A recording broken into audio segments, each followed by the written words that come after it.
How's it going, everybody? This is the Uncanny Omar from this channel, Near Mint Condition, the home of collected editions. And welcome, everybody, to your Marvel Solicitations. This is the Marvel Comics Previews catalog, or just for the month of May of 2025. This solicit will be available everywhere else in about a couple of weeks, but a big thank you to David Gabriel and his team for letting us take a look at the collected editions, so you all get an early look. Now, before I go any further, I can't do this alone. I won't do this alone.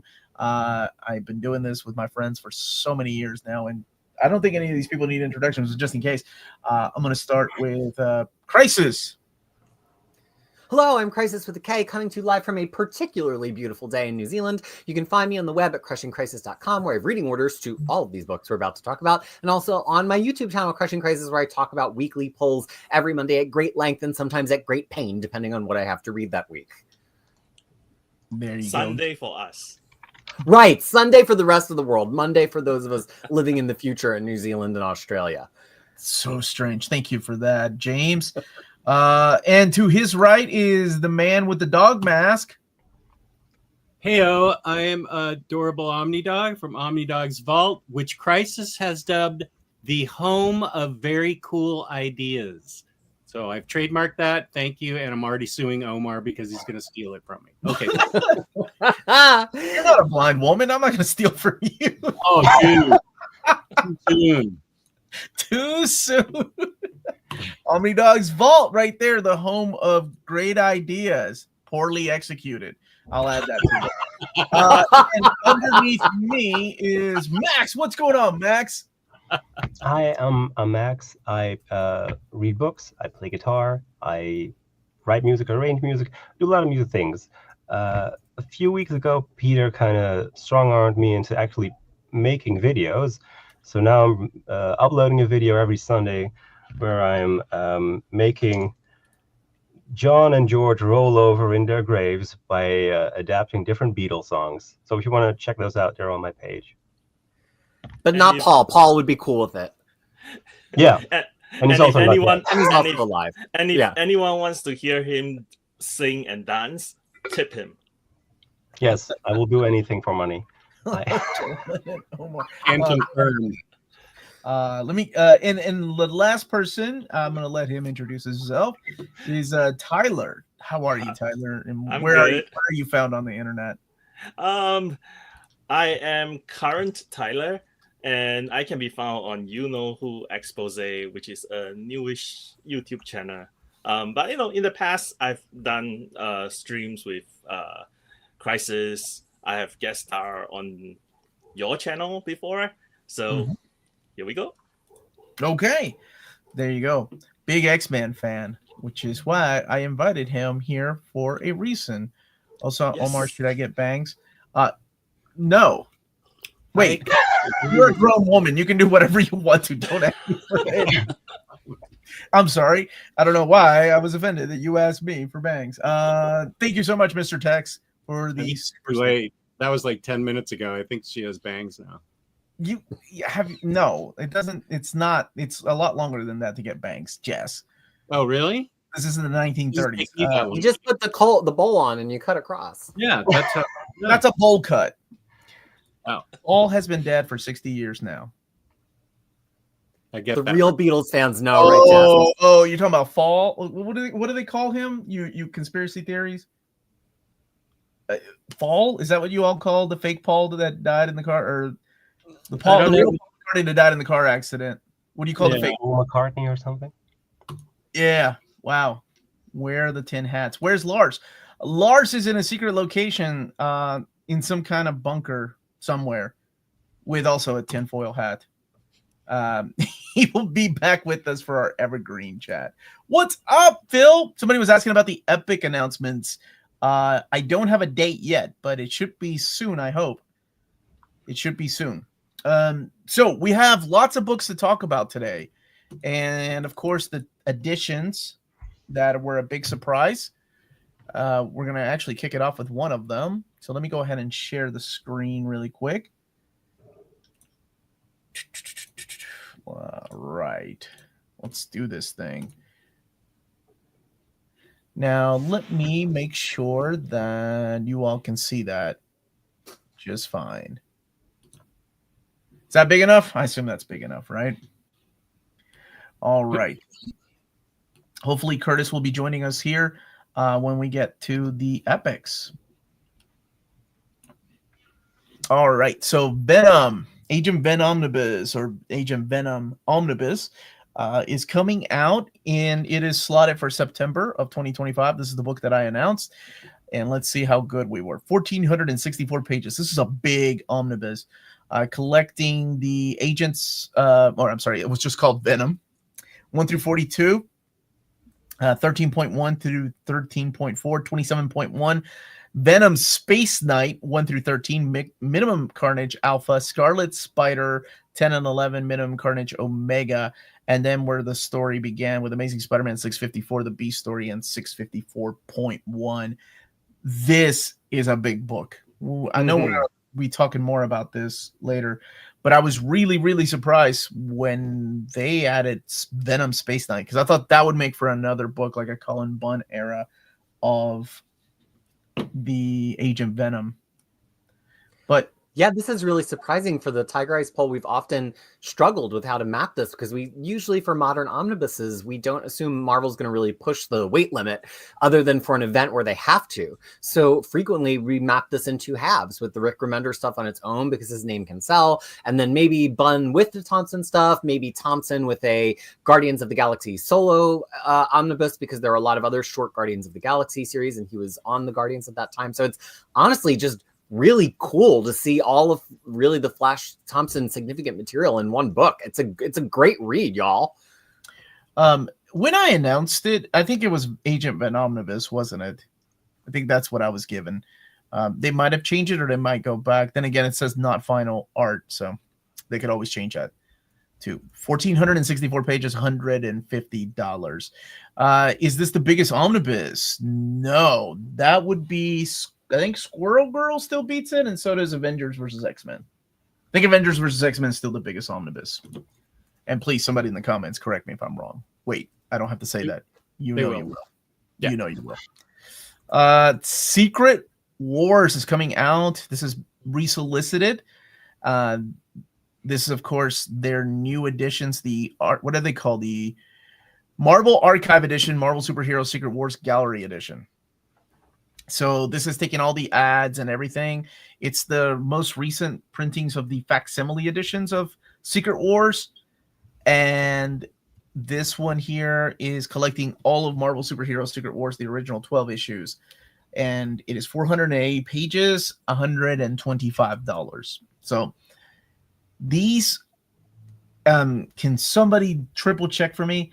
But these are the same trim size as the gallery editions that they have been putting out, and it is a 9 1/4 by 13. What's that? I'm kind of asking you, the panel and the chat, if this has old ads, can it still be considered being sent media mail? Well, asking the questions everybody wants to know the answers to. Well, Jess is already thinking like a businessman. Can I flip this later and send it to media mail? Can I hide 12 of these in the basement and sell them for $20? Oh, whoop! Am I live? Sorry. It's archival, right? So I would think so. I think it would still be considered okay, media mail. I would think. I don't know. You test the waters though. You send out books like this and see what happens. I don't know. I'll order this and see. You know what's funny is I actually have sent books, dude. And because I would throw in a comic when I have giveaways, I would have to pay extra money because they open it up at the post. The post office don't joke around. If you send like 40 packages, they know somebody will open up that thing later on and then charge you extra to make sure it gets delivered. I've had a lot of one comic in there, man. Mm-hmm. It does appear to be the same trim size as the gallery editions. I think the gallery trim size is 13 inches by 9.3. And if you go back down to there, I think that is what this one lists. Mm-hmm. Well, they have 9.25, but you know, it's probably the same. They are not. They have decided to change the name to the archive editions, no longer the masterpiece editions. That is correct. The paper stock that they're supposed to be using on these are supposed to be that matte paper stock, not like the Epics, but something new, something different. So we will see. Anybody that works at the USPS, please look out for Ryan Wilson's triple check it. I have. You're on the list now, Ryan Wilson. That's what you get. Oh my gosh, I thought this was a joke. This is real. Yes, you stupid Phoenix Omnibus Volume 3. Phoenix, the death and rebirth of Jean Grey. Omnibus. All right. So, new X-Men 128, 139, and 141, 146, and 154. X-Men Phoenix End Song for the first time being collected in oversized format, as well as War Song. Avengers versus X-Men, speaking of, 0 through 12. Jean Grey, also for the first time being collected in oversized hardcover format. 1 through 11, Generations Phoenix Jean Grey, which is set during that time of the young, what do they call them? The 05, original 5 X-Men. Phoenix Resurrection, The Return of Jean Grey, and then material from Point One. Yes, you made this happen. you have been asking me for Phoenix Volume 3 for so long, and there it is. Shout out to Oddfell. What?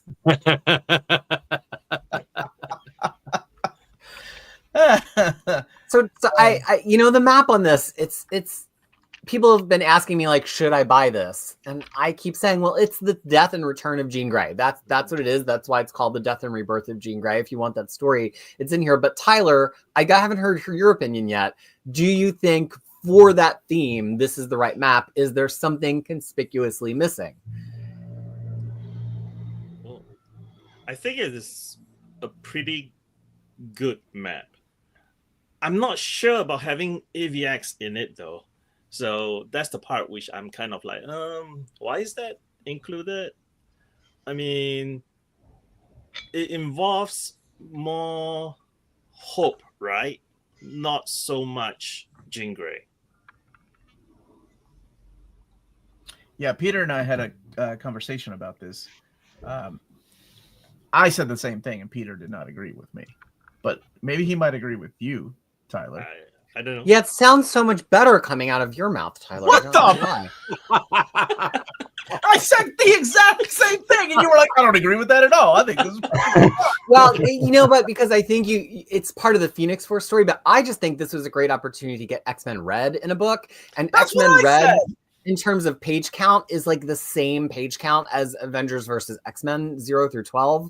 So it's kind of like where is Red gonna go? Because if they do a gold omnibus and if they do a blue omnibus, what's gonna happen to our Red? It's not really big enough for an omnibus, so I don't know. Yeah. But I still think this is a pretty good read. I just think of all of Avengers versus X-Men is that's something. Yeah. I would love Red, but with Tom Taylor, we might get a oversized hardcover that will probably also include the Resurrection story, The Return of Jean Grey. Mm-hmm. Yeah, probably. Oh, and then X-Men Black, which has absolutely nothing to do with any of that stuff, but I just needed that somewhere in oversized hardcover format. So 1,352 pages, $150, which I think is the exact same as the previous 2 volumes, right? Or maybe the second one was 150. Yep. Yeah, Taylor says it better. What the heck? I said the exact same thing, and Peter was like, I don't agree with you at all. Like he got an attitude with me. All right, Doctor Strange by Jed MacKay, Omnibus. So collecting Death of Doctor Strange 1 through 5, Death of Doctor Strange, Spider-Man, Strange 1 through 10, and then Doctor Strange 1 through 18. 832 pages, $100. Warren is passing twice. Okay. That is a mistake because this is a great run. Warren doesn't listen to anyone but himself. He wants a Silver Sable omnibus. Okay, I bet there are dozens of you with that. That's the first time I've ever seen this. Bar adds class to the chat. Class clown. Yeah, she's monetized. Let's see here. I wish would have gotten Wade in an omnibus format, but I'll be getting McKay. Can they throw Blood Hunt in? Other people have asked me about that. What's the chances of throwing Blood Hunt in there?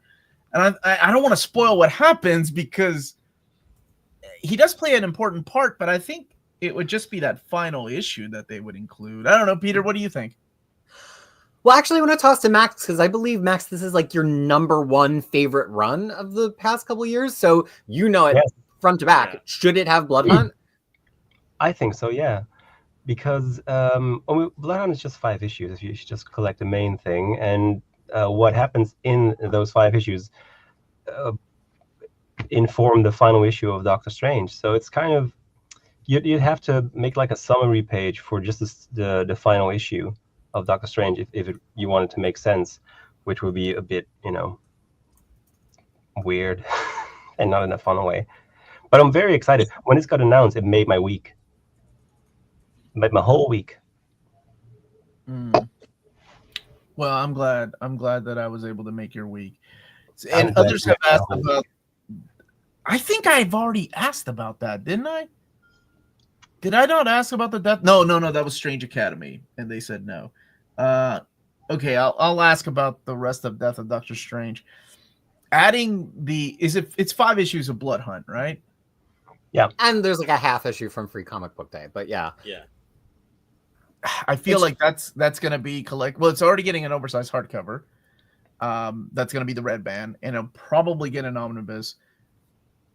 I think it's going to wind up in 2 places. I think it's going to get its own omnibus, and I think it will be in an omnibus of his Avengers run, because much like War of the Realms for Aaron's Thor run, you kind of can't read McKay's Avengers run because the whole team just F's off and is in Blood Hunt. Yeah. But those Death of Doctor Strange one-shots, it's really a pity. Yeah, Doctor Strange's not in every one. Yeah, McKay didn't write every one, but like they're not going to be anywhere else if they're not in here. Some of them are just going to get abandoned.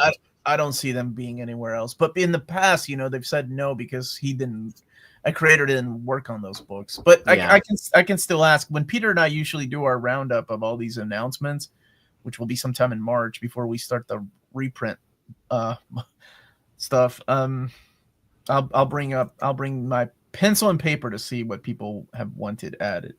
Annihilation Conquest, both covers again, $100. Collecting Nova 1 through 12, annual number 1, Annihilation Conquest Prologue, Annihilation Conquest Star-Lord 1 through 4, Quasar 1 through 4, Wraith 1 through 4. What happened to that guy? Annihilation Conquest 1 through 6, and then Saga number 1. And 872 pages, $100. It's the same price the second printing was, and the same price that the first printing was.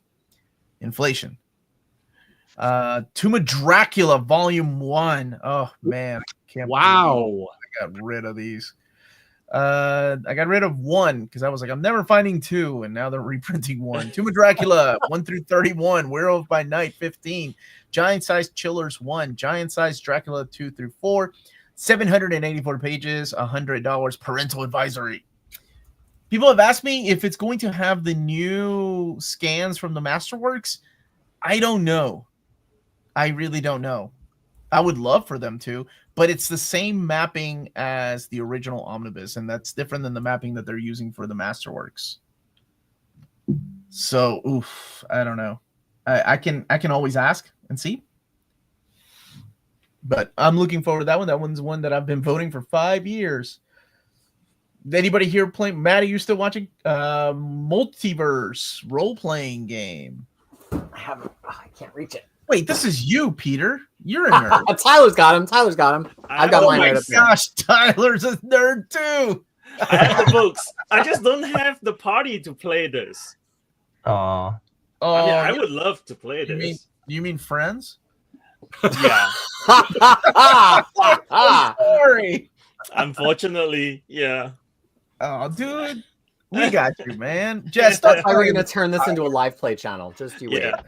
I already have like 2 D&D games going, Wow. One as a DM and one as a player. But I would like to play this. Sounds quite fun. So this is the Avengers expansion. Right. And yeah. I didn't mean to make it a savage beatdown. I was just asking if that's what he meant. All right, here we go. Uncanny X-Men. This is ignore this, please. This is a typo. Uncanny X-Men Marvel Masterworks Volume 17. Usually these come at the beginning of the year, but now this one is coming in September. And collect. Oh God, I feel so old. I was reading when I did the breaking news. I was like, this was coming out as I was buying them individually. I mean, that's been happening for a while, but this one really hit because I still remember the feel of that paper, the smell of the books, coming home from the comic book store, and then like deciding I'm not gonna miss any more issues. I'm just gonna do a mail order, and I'm just gonna commit to just X-Men titles.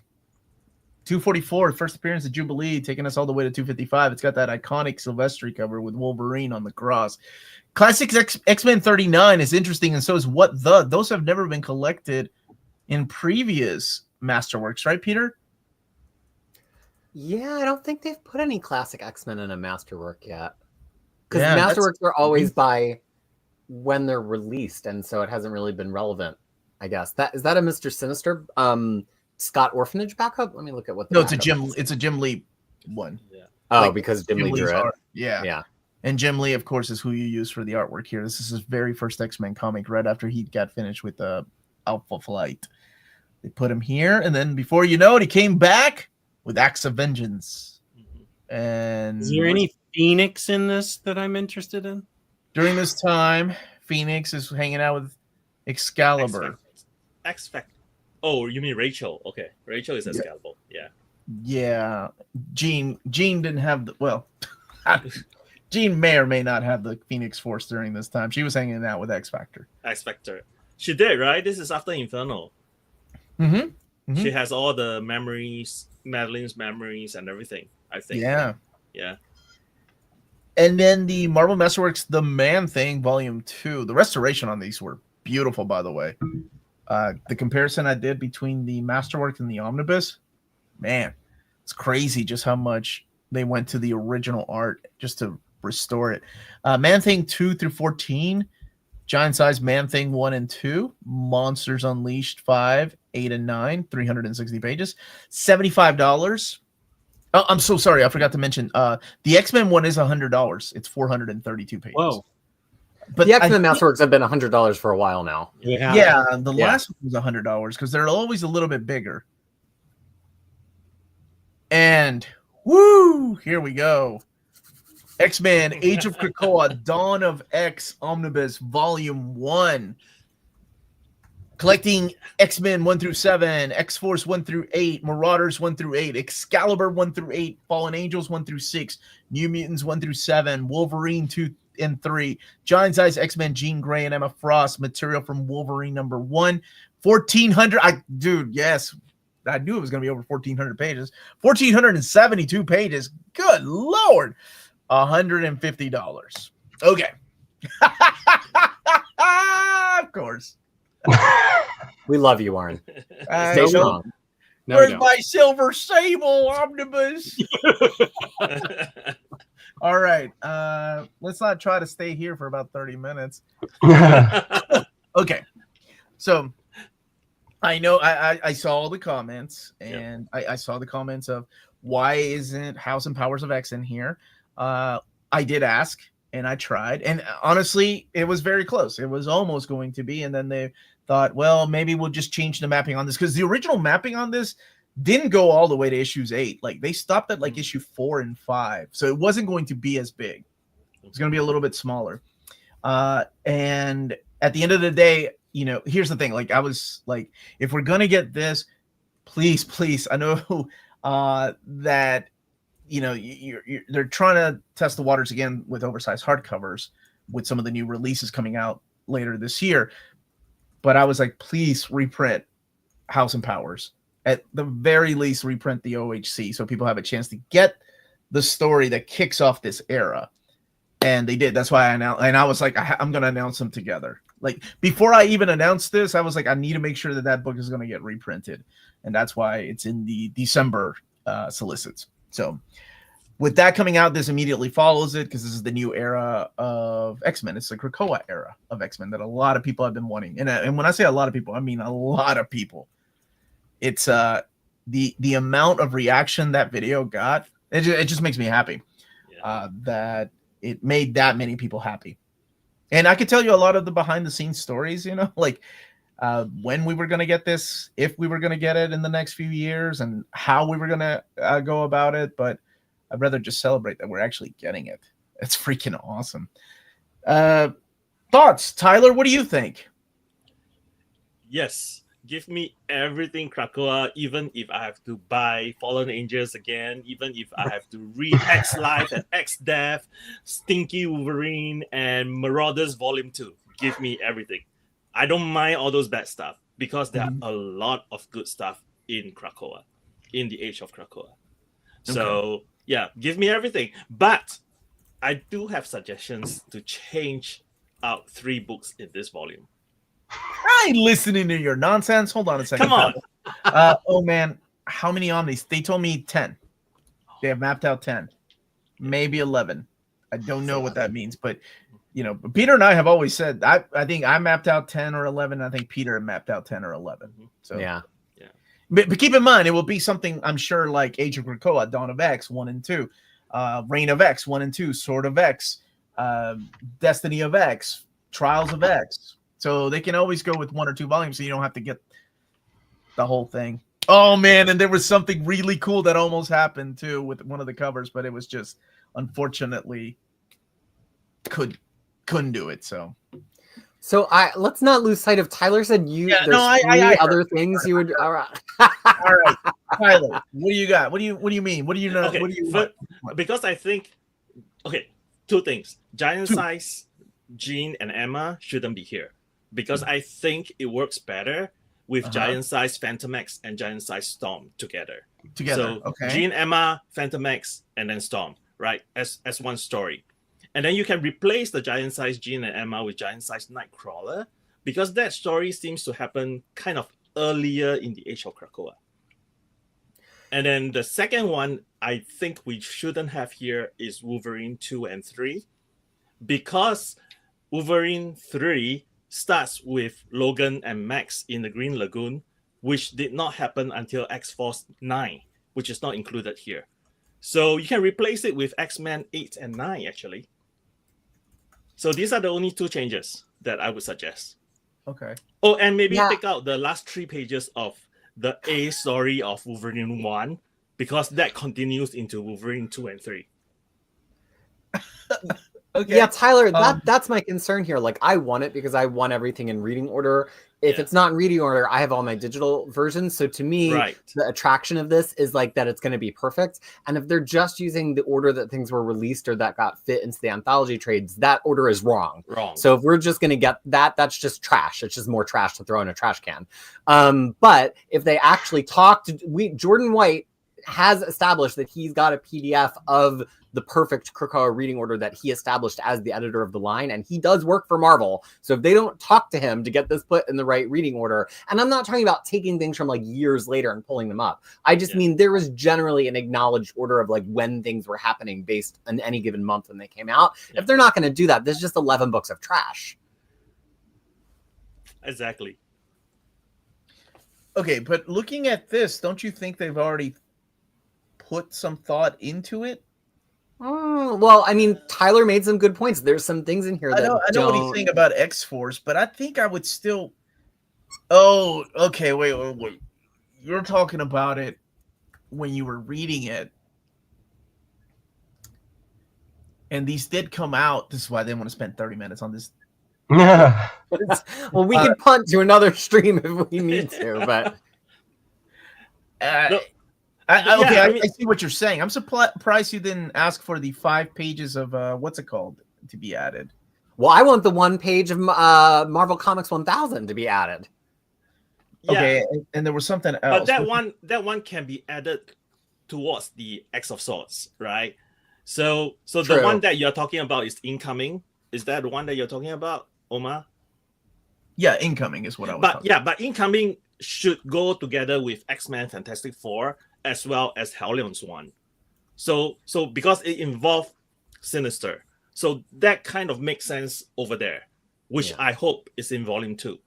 Well, not and in that this came one. up in the chat, right? Because the anthology trade skipped X-Men and Fantastic Four, and they skipped Yeah, the Juggernaut Juggernaut. miniseries Yeah. by Nestieza. They would both be, I think, in volume 2 of this before X of Swords. Yep. So the volume 2 map might be the map that like really reveals if Marvel's got their thinking caps on or not. Yeah. Okay. Tyler, I need you to. Damn it! I don't. I can send it to you, and I even suggest replacement so that they don't have to remap or rejigger too much. Okay. Gosh, this is already coming. They're rushing it out to September. All right. Let me, because I have no idea how many times I went back and forth with House and Powers. And at least they're reprinting it, but they did look at the reading order, so I assume it's going to be. And I don't know. I don't know anything about like how the books are going to be. I was told it's going to be in reading order, so I assume the Hickman stuff will be together and the Brisen stuff will be together. When the New Mutants are hanging out in space are going to be together, and the New Mutants hanging out here on Krakoa are going to be together. Yep. There was another question in here from Richard. I think he had a question that a lot of people have been asking. Let me go back to it, and then we can go on to the next book and come back to this one. And maybe it's not this one. Maybe it's something like this. So eventually, with this and future Omnis, we'll make the X-Men by Jonathan Hickman Omnibus obsolete. I don't think so. There are people that only like creator-centric books. Jonathan Hickman being one of them. I saw a comment that they were like, I'm never going to read Excalibur again. So books like that are for them.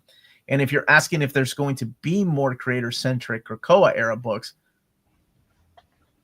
absolutely. Yes. So you have an option. I'm not saying every single one of them, by the way. I'm not saying they're going to make a Fallen Angels / X-Corp oversized hardcover.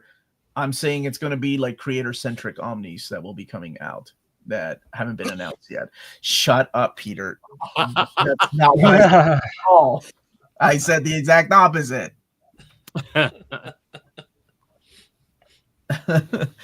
So we will come back and talk about this one. So Captain Marvel, I'm sorry, the Death of Captain Marvel Omnibus. Spoiler. Sorry about that. Yeah. Collecting Captain Marvel 34 through 62, Marvel Spotlight 1 through 4 and 8, Annual Avengers Annual 7, Marvel 2 and 1, Annual 2, Marvel Graphic Novel number 1, which is the Death of Captain Marvel, Marvel Superheroes 3, What If 17, and What If number 14. 920 pages, $125. And I know Phil Owens is happy about this one. Dang it, Omar, what'd I do, Mr. Tex? Did I spoil the Death of Captain Marvel for you? I'm so sorry. It's the title. Oh, let's not start this movement. Captain Marvel, Carol forever. Who's your favorite Captain Marvel, Tyler? What? Who's your favorite Captain Marvel? Captain Marvel? Yeah, who's your favorite Captain Marvel? Actually, no one. No, don't like Captain Marvel. Fine. Like, I mean, I like Carol Danvers as okay, Binary Maw. that's fine. All right, fine. That's a good answer. Captain Krakoa over there. Peter, what about you? Who's your favorite Captain Marvel? While Carol Danvers is perhaps my favorite Marvel character, I think as Captain Marvel, I have to say Monica Rambeau. Ooh, good answer. Good answer. Jess, what about you? Carol. Carol. Max, thoughts? Carol. Carol, not Billy Batson. I thought one of you would go with Billy Batson. No. I'm going to go with Janice Fell. I love that guy. But this is the original Captain Marvel. Original Captain Marvel.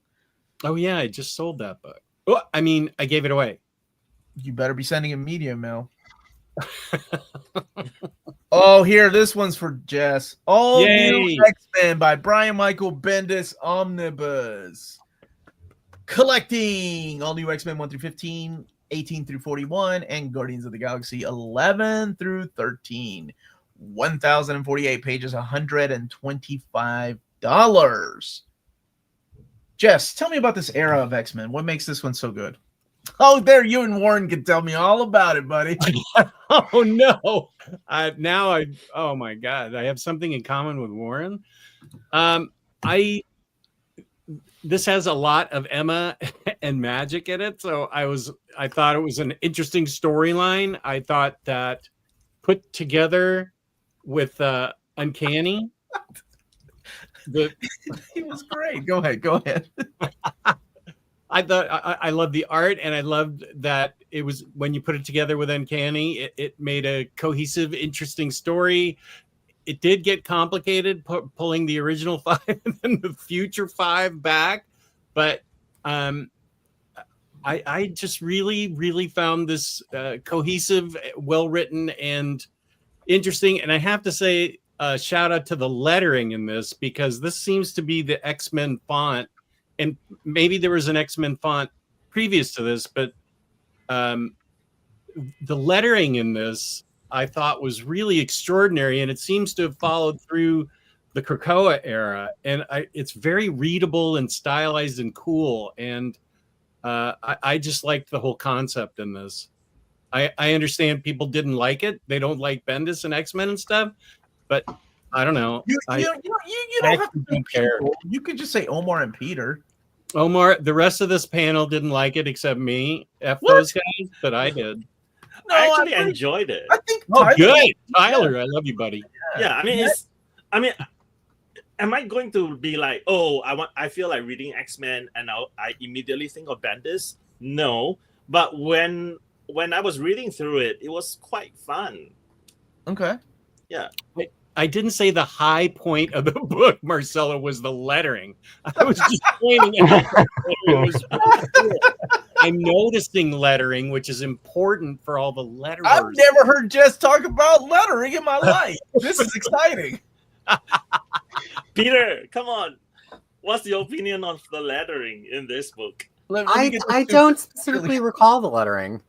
I do recall that Omar hates magic and Emma, though. Thank you, John S., for pointing that out. Yeah, those blonde women. That's it. Oh, wow. Not a fan of them.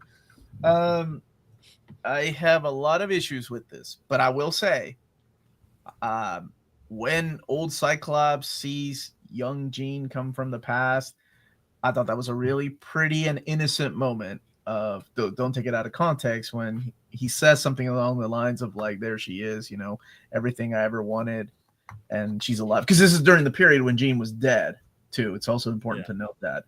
And I thought that was a really pretty thing, like the way that he described that, like, meeting with her, even though she's young, and like, I thought that was nice. Not for me, but I'm really, really happy because I know it brought in a lot of new readers. And when I saw the comments, I saw that a lot of people were really happy with this omnibus. And then a lot of people are like, where's Uncanny X-Men Omnibus by Brian Michael Bendis, right? Well, sometime, I'm sure that will come. And what's missing is the Battle of the Atom crossover. I'm going to keep my oversized hardcovers because there's no reason for me to get rid of them. But I will say that after starting out with New X-Men and Astonishing X-Men and other X-Men, this kept me interested in X-Men enough that I was very invested in Krakoa. So it kept the momentum going for me to be interested in reading all of Krakoa, which I'm halfway through doing. This run concluded the Bendis era at Marvel. Yeah, with Uncanny, right? That was it. And then he went over to Superman. Mm-hmm. No, he wrote in all new, all different Marvel. He continued his run of Guardians of the Galaxy. He wrote Jessica Jones, and he wrote Iron Man, 2 titles at once, and he also wrote Defenders.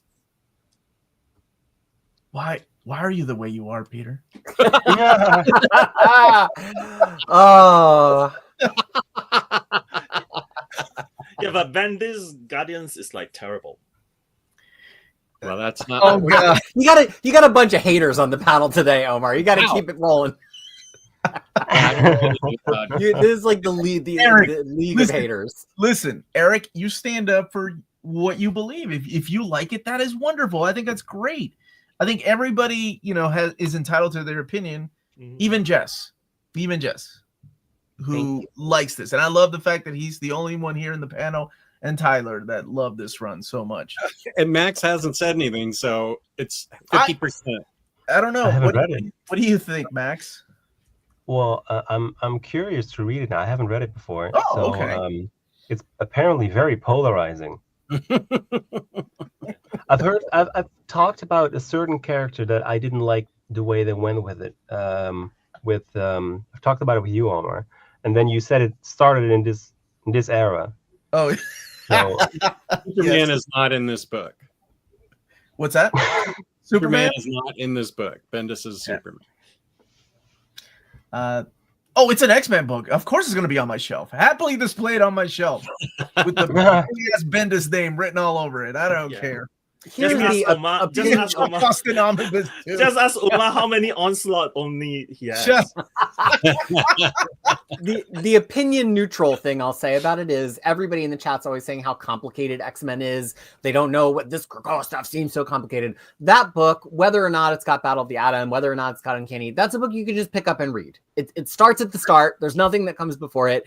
It leaves them in a good place. Like you don't have to read 100 crossovers. They are in other comic books. They're not critical. It's a rare X-Men book that works all on its own. And I think, like Jess said, that's why it's fun to read New X-Men. That's why it's fun to read Astonishing X-Men, because they're an X-Men book that you don't need a degree in X-Men to read. And I think that's what Bendis wrote in All New X-Men. I remember that's how I found. Actually, if it wasn't for All New X-Men, I wouldn't have known that Peter, because Peter and I had interacted in the Marvel Masterworks forums, but I didn't know he was in the Facebook group until somebody asked, "Hey, I want to read this All New X-Men by Bendis. What should I read, to get ready for it?" And I replied with the same thing Bendis did, absolutely nothing. And Peter replied back, and I think we just bonded over that. And I was like, I didn't know you were here. That's awesome. So I have Bendis to thank for that friendship. Wow. Deep lore. Lore I wasn't even aware of. Writing that down. I remember everything. Iron Man Volume 1, the Stark-Roxxon War. So this is the new era of Iron Man. Spencer Ackerman, Julius Ota, and Javier Pina, with Rod Reyes on art, collecting Iron Man 1 through 5. Max, Peter, you guys read? Yeah, I'm caught up. I'm kind of torn on this book because the first issue wasn't really working for me, and then the end of the second issue made me go, "Oh, I get it now. This book is stupid, and I like stupidity. So maybe this is good." And then I tried to read another issue, and then bored again. So now I'm reading it, like frantically looking for the stupidity, but it's not there anymore. So now I feel hoodwinked. Hoodwinked. Okay. Peter, you read it. Do you know what I mean? I actually think that's a perfect description. I'm always rooting for it. I'm rooting for every comic. I actually really like Iron Man. It's very Iron Man goes to the boardroom and does a corporate war. And I think it's kind of really dense. I mean, these are issues that you can really sit down and read. And if you like that Iron Man wars in the boardroom while his suits are falling apart aspect of Tony Stark, this is very much that run.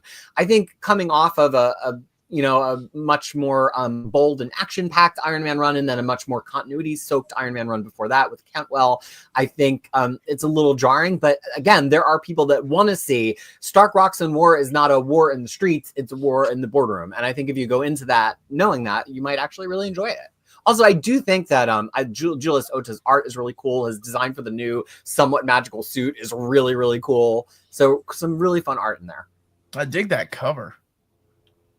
Digging that cover. That's by Jasmine Putri. Kelly Thompson, Goody Hiru. Here we go. Oh, nice. This is Peter's seal of approval right here. It's Jeff. The Jeff First graphic novel, trade paperback.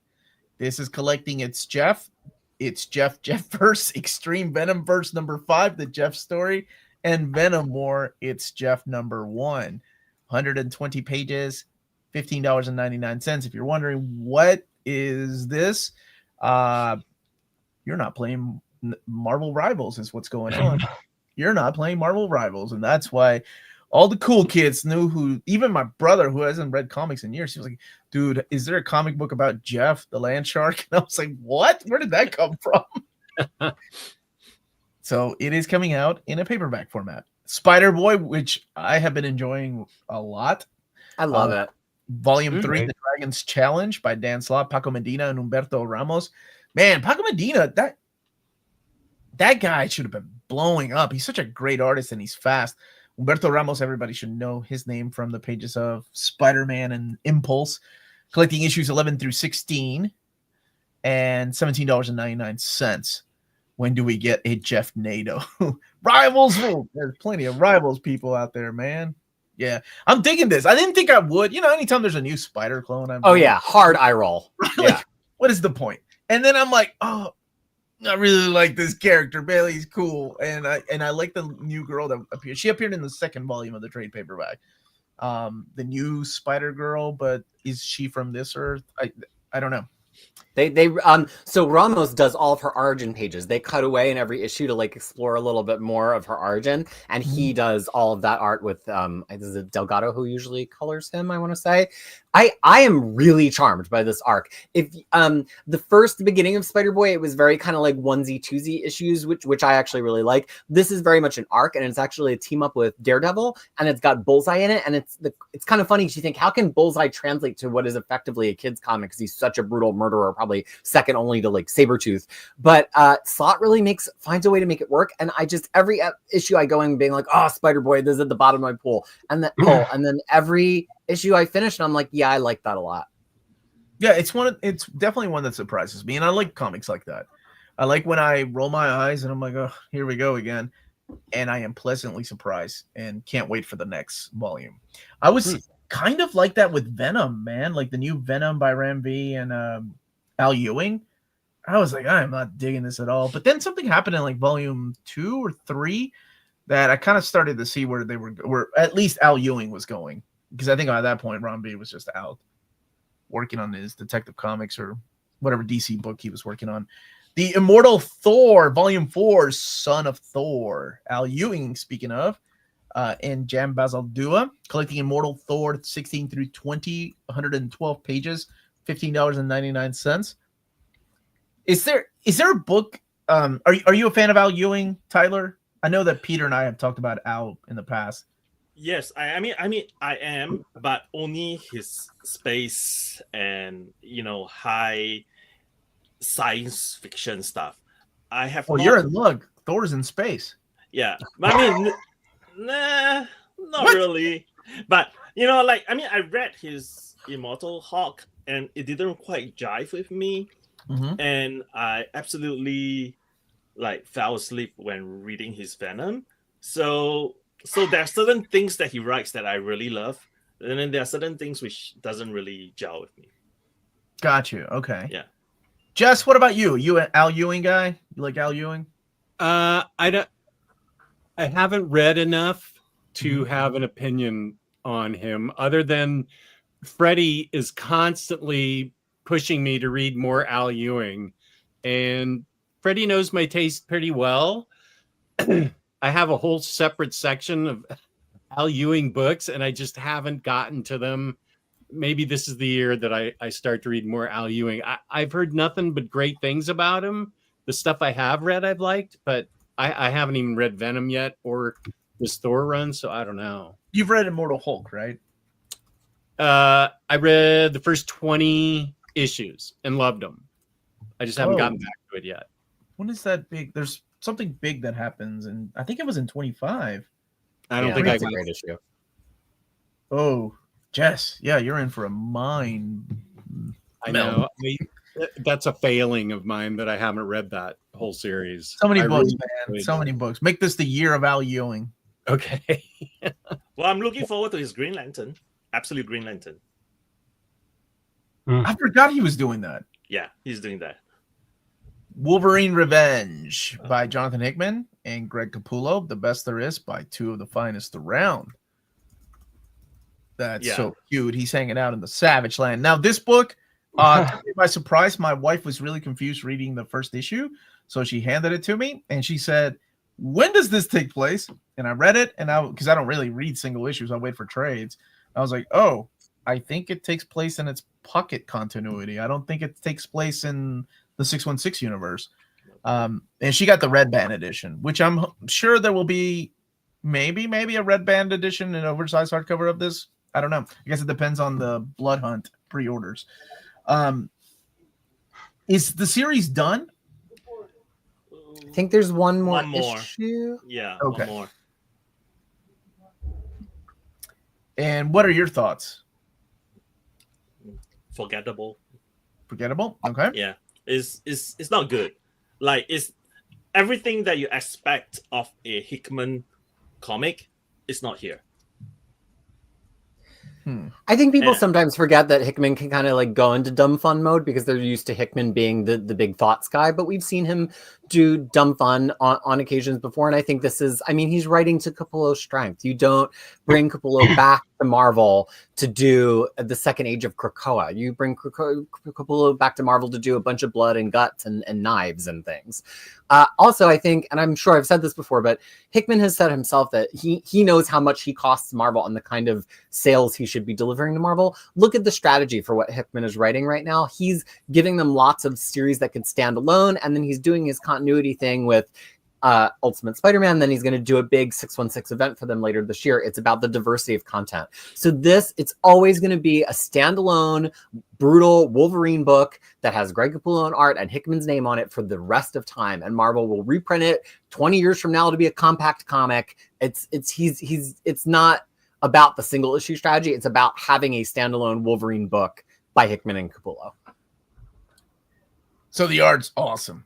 The art is very That's good. the thing. I don't think it's awesome. That's a Oh, problem. you're not a fan of Capullo?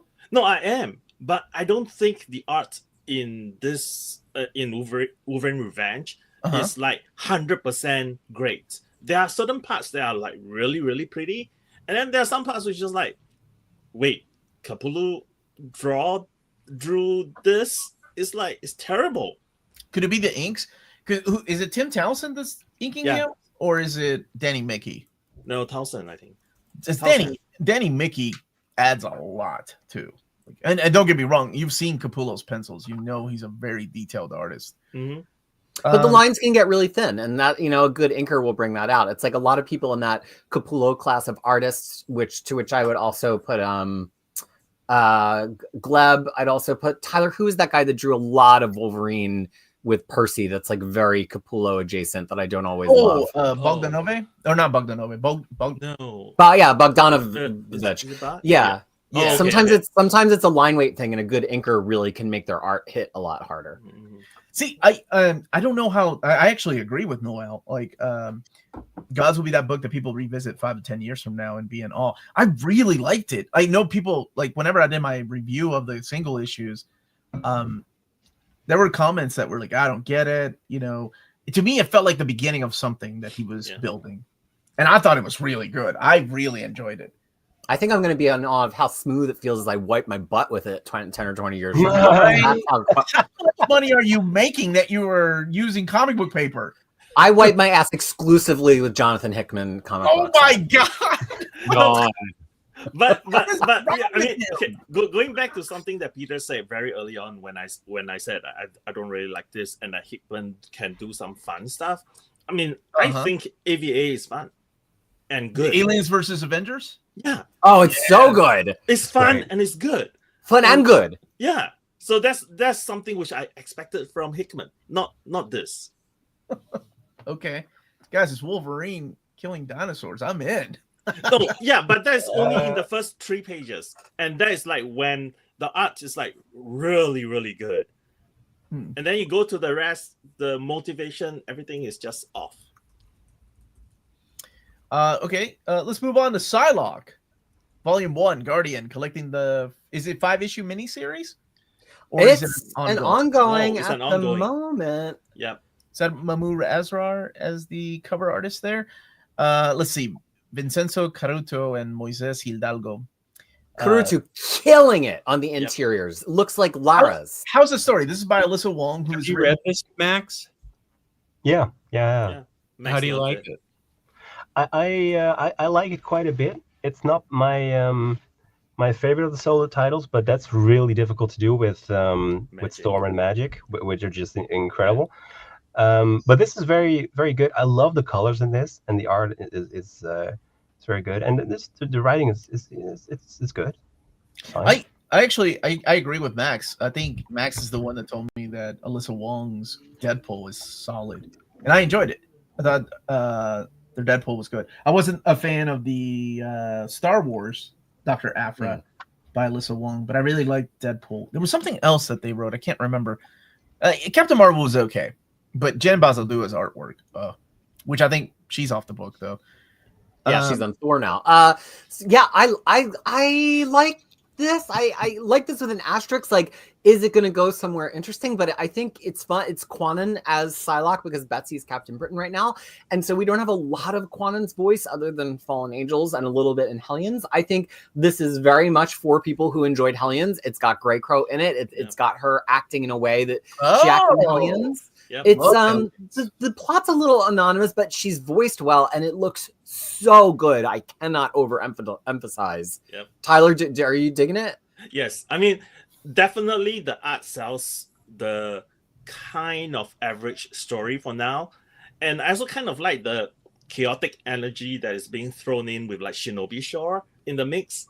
Like the last issue, the third issue, is it third issue? Yeah, the third issue where Shinobi was like basically goading Grey Crow into a fight, and then the only thing that I kind of want to nitpick a little bit is that why not use Wizkid?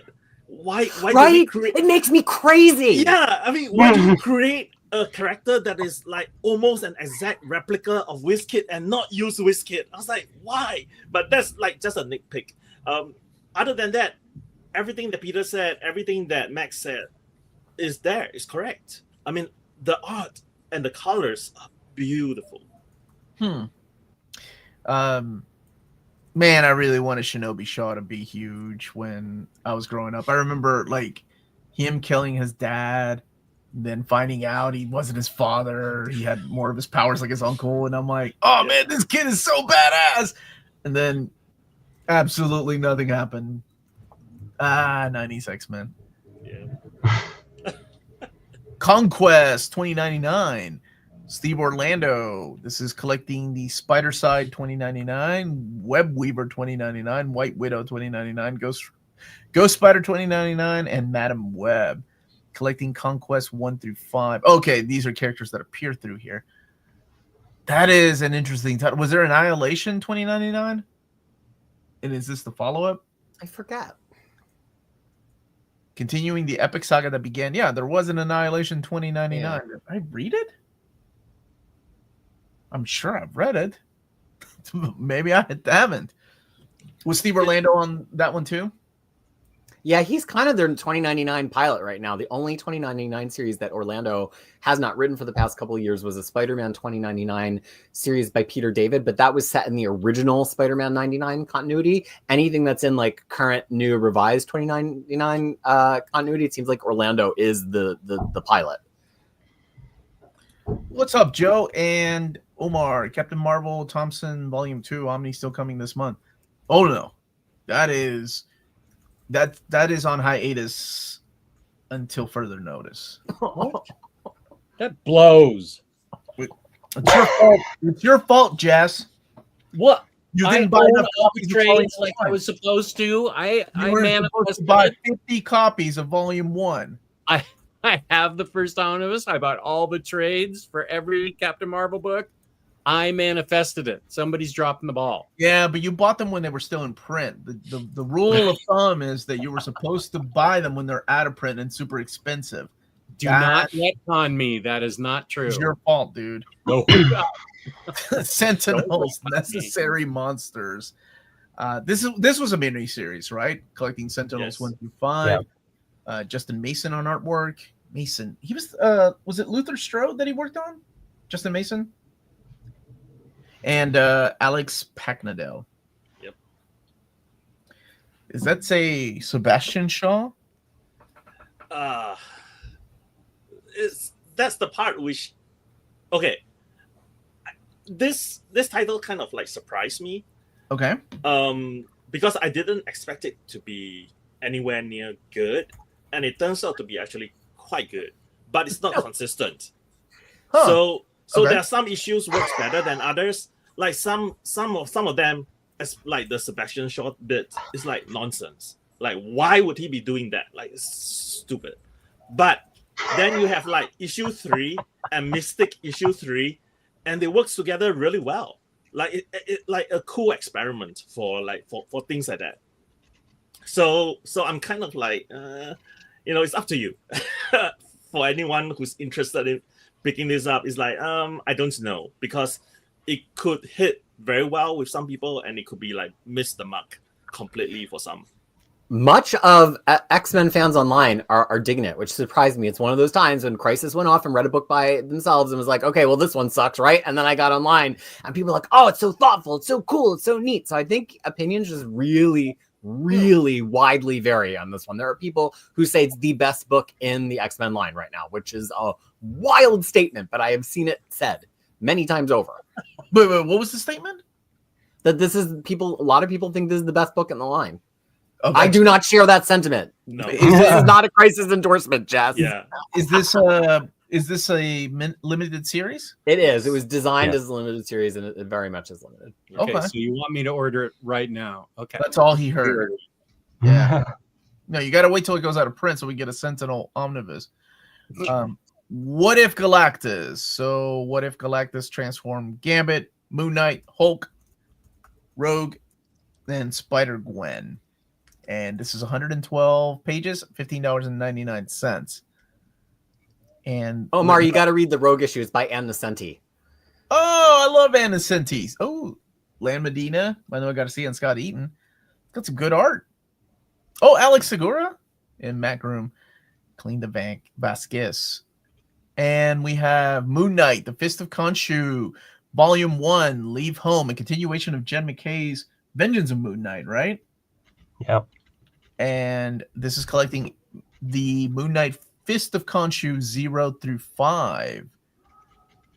And a new era for Mark Spector, maybe, if he's back. Max, so how good. much are we loving this comic book right now? It's amazing. Yeah. It's the first thing I read when it comes out. It's just. I mean, it never really took too much of a dip in quality whenever since McKay started the Moon Knight thing. Like, every issue has just been great for me. I really love And this new artist is like, wow. Oh Who's yeah. the artist?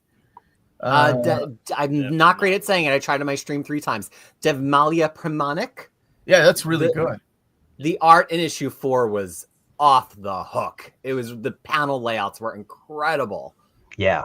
Because I'm a big fan of the artist. Who do we have that really angular, cool Vincenzo, maybe? I really liked him previously, but I think, or no, it was Capuccio who does the first issue. Yeah, but Pramanik, I think, is a great replacement. Different, but it's very cool, very stylish. Oh man, I'm in. I've been reading them in trade paperback, and of course when the Omnibus came out, it's great. Puts Moon Knight in Chicago. New York is overcrowded. Hey, following the steps of Heroes for Hire, right? That's where they went, to Chicago. I've only read all the solo issues up to this point, Marvel Unlimited and in Omnibus. You guys had me fired up to check out Moon Knight now. Oh, Great. first So good. Omnibus by McKay is brilliant.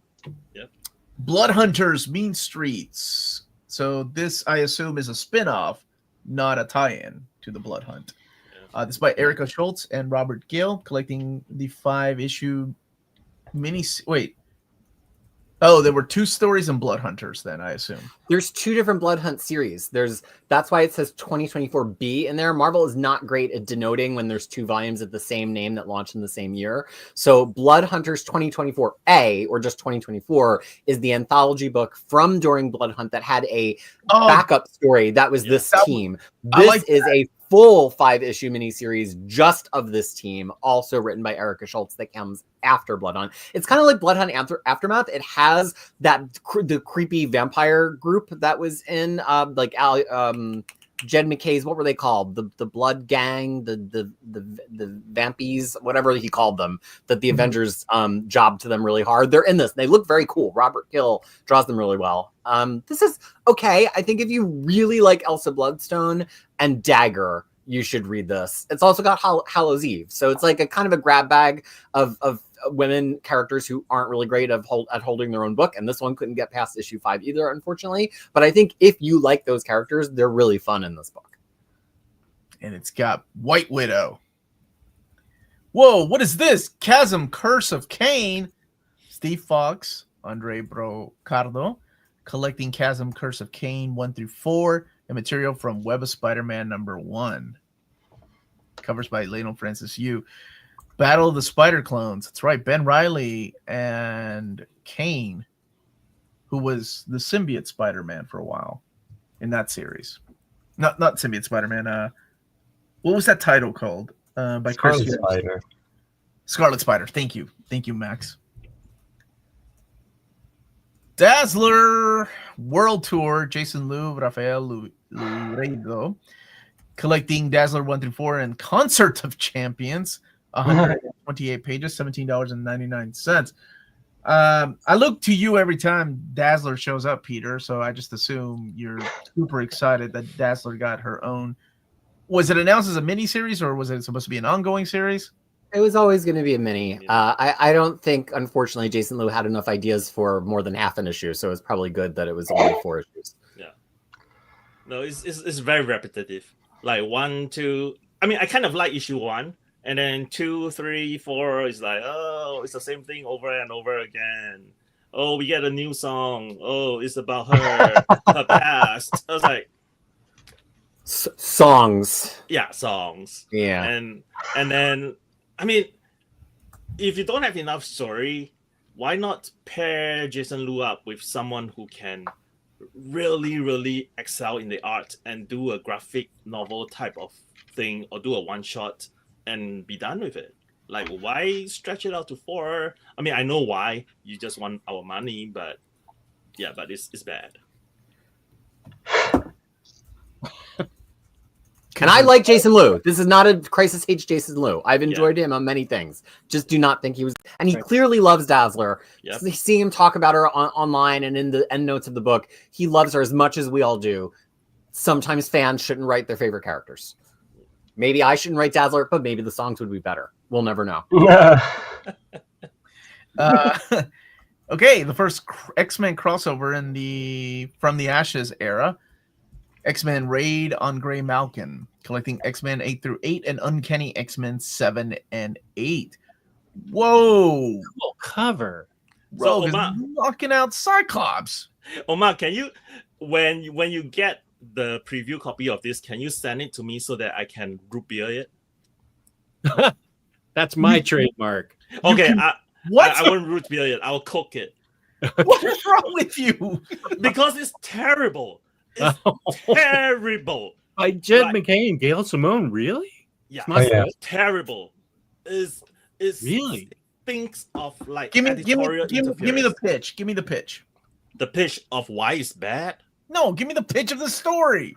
I don't need you to tell me why it's bad. I can make up my own damn mind. Well, I can't because it's stupid.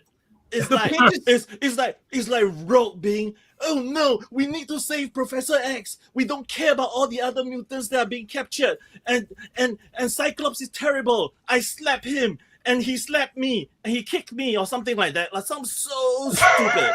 It's just stupid. I thought Rogue punched out Cyclops. It's like, like Rogue spent the first 5 issues of Uncanny X-Men complaining why no one stepped up after Krakoa. And then in this crossover, when Cyclops stepped up, she's like, no, I'm not listening to you. It's stupid. So yeah, read it if you want stupid X-Men. Wait a second. That was your pitch? Yeah. Read it if you like stupid X-Men, read it. I would like to clarify that the stupidity that I like is not this kind of stupid. Someone said I thought you like stupid, not me. Yeah, well, no. not this kind. This was a No. new low point for Uncanny. Yeah, This is awful. and then things don't flow from one issue to the next, right? Something happened in part 1, didn't happen in part 2, and then something happened in part 2, didn't happen in part 3, and characters mysteriously change costume, character disappear from one part and then appear in another part, even though they do this and that. It is stupid. Wait, thank you, John. This is all I asked for. Bad guy kidnap X team member. Argue about letting Professor X out. Has fight. Thank you. That's all I needed. I'm in. That sounds awesome. Look at that cover, dude. I'm in. No, it is stupid. I need to ask Tyler. I don't know what his opinion is, but I remind me to ask you about the X-Men, like era of X-Men that you hate the most. But let me move on to Star Wars Ewoks by Steve. This book is so fun. I'll let Omar talk about it, but if you love Ewoks and you love Return of the Jedi, I think you will Which enjoy I this, do. Omar. Which I do love me the Ewoks, and I love Return of the Jedi. And this is, what is their connection to Wicket W. Warwick? That's his name? He has a full name? Star Wars Ewoks 1-4 by Steve Orlando. I haven't read it, so I'm waiting for the trade paperbacks. It's friggin' charming. Alvaro Lopez and Laura Braga nail the Ewok likenesses so that you can actually tell them apart. It has them like in their little tribe on the moon of Endor, like actually having differentiated relationships and politics within the tribe. But then there's Imperials who come down to the moon of Endor and they like want something that's still there in the aftermath of the fight that Luke and everybody has. And so it's just really fun. Like as somebody who probably could recite along to the movie, it really felt like it captured the spirit of the Ewoks from the movie while actually giving them dialogue we can understand instead of them just having them chirp and stuff. And I think Orlando only briefly fell into overwriting for a little bit of issue 3. Otherwise, it's like moves along at a pretty good clip. I think it's really fun if you like Ewoks. Endorsed. I did watch a cartoon, but I haven't seen that in years. Battle for Endor was my jam, though. Yes, man. Love. You love Battle for Endor? Yeah. Yes. It's okay to say Marvel can drop the ball, Omar. I know. I said I hated Bendis on X-Men. Did you not hear that? Oh. Star Wars is dead. Oh, Long live Star Wars. Micronauts. Where's Curtis? I know. Curtis should have been coming in right now, and he's not here. He's taking a nap. Micronauts Volume 1, the original Marvel years that came from inner space, collecting the first 20 issues in annual number 1. Curtis, you failed me again. And this is, of course, the Bill Mantlo and Michael Golden era. Golden, I think, stays a little bit over a year and then takes off. Howard Chaykin and Pat Broderick come in, and then we get some Steve Ditko artwork in there. I love this book. I'm so surprised we got 3 Omnis, and now we're going to get the Epic collections. And watch the Epics have X-Men versus the Micronauts, and I will lose my mind. And then we're getting Daredevil Modern Era Epic Collection, The Devil in Cell Block C. Hey, that is a Danny Mickey inking. We're just talking about how great of an inker he is. This is collecting issues 82 to 94, Daredevil Annual 1. Curtis, did we have the first part of Brubaker's Daredevil collected? What's that? You're not here. Damn it. Okay. No one else. Hold on. I'll attempt to come to the rescue, although my my epic skills are nowhere near Curtis's. So for Curtis because he's not here. they skipped what would be Epic Volume 5, which I think is where Brubaker starts writing. Mm-hmm. I have to pull up my Daredevil guide. Wow. Are you on crushingcrisis.com? I am on crushingcrisis.com. That's crushingcrisis.com. Yeah, it's, hold on, loading it up. Okay. Yeah, so after Brian Michael Bendis ends up leaving the book, then we get Brubaker's run. But it's a real handoff. Like they really shake hands. Yeah. Oh, yeah. So Bendis writes up until issue number 81. So this is actually the beginning of Brubaker's run with issue number 82. Okay. So then this is the beginning. Start of the first Brubaker omnibus. Yeah. Thank you for that, Curtis. Never mind. I'll keep. Never mind. Captain America Epic Collection, The Swine, for the first time. Jack Kirby's era or his return to Marvel Comics in Epic Collection, 201 to 221, and issues 3 through 4 of the annual, 448 pages, $44.99. And I want to say the Omnibus, how big is that Omnibus? It doesn't have the Bicentennial War in here. It would be Captain the America. Omni starts a little earlier, like 192. Yeah, it starts with the Mad Bomb. So this is the other. Wow, we're about Curtis. I legit have a question for you. How many more Captain America does that leave us then? Not many. Let me see. 3, 4, 5, 6, 7, 8, 9, 10. The If chat this is is volume saying just 7, one more. it would be 8, right? 8 would be it. 20. That's what the chat is Yeah, I think 8 is the only missing one, which follows this directly. Wow, That is wild. Because Man Without a Country number 22 goes right up to 454. That 8 is the only missing number of the original 1968 series. And Bison, thank you, James. Bicentennial is in Epic 6. Wow, they're gonna close that gap soon. Watch it be the last Epic ever released. Ultimate Fantastic Four in Epic Collection, Volume 1. Collecting the first 18 issues, 464 pages, $44.99. And that will be your trade dress right there. It will be blue. X-Men is yellow. Spider-Man is red. And of course, this is so weird to say. The classic Ultimate Universe. And this is the fantastic. Hey, just in time for the movie. How about that trailer? Oh, man. So excited. Oh, and speaking of excitement, holy crap, I forgot about this book. I got to announce things. Silver Surfer Epic Collection Into the Outer Void. This is volume 12. And George Perez comes in to write it. Of course, Ron Mars writing the majority of the book. This is 111 to 122, Dangerous Artifacts, the Ash Can, Spider-Man Team-Up number 2, and material from X-Men Unlimited 13. Wow, they went digging deep. And Marvel Holiday Special 1996. Is this the final? And look, my favorite Captain Marvel's on the back cover, Janice Fell, or when he was known Legacy, not Captain Marvel at the time. Is this the final volume from that era, right? Oh no, we have a lot more Silver Surfer. There's 2 more after this, and I think they still need a couple to get to the end from there. So this is plugging kind of uncollected middle. It went up to it went up past issue 122. I really thought that was like the end. Okay. No, DeMatteis writes after this. This is this brief George Perez run that's between Mars and DeMatteis, and then there's 2 epics already of DeMatteis that follow this one directly. So this era of Silver Surfer has been wrapped up then in epic format, like the tail end. Silver Surfer continues to issue 146, which yes, it does wrap up the whole end. So we've got the whole latter chunk of it, and the part that we're missing is epics. Let's see, 10 and 11 we don't have yet before this George Perez run, and then we also still are missing epic number 2, which would cover the same material, I guess, as that as the Stan Lee and Silver Surfer Classic series. So that's why we don't have it yet, because they were doing a reprint of the Omnibus. So we're getting close on this one too. 3 volumes left. Yeah, volume 2 is the big one, which is what everybody has been wanting.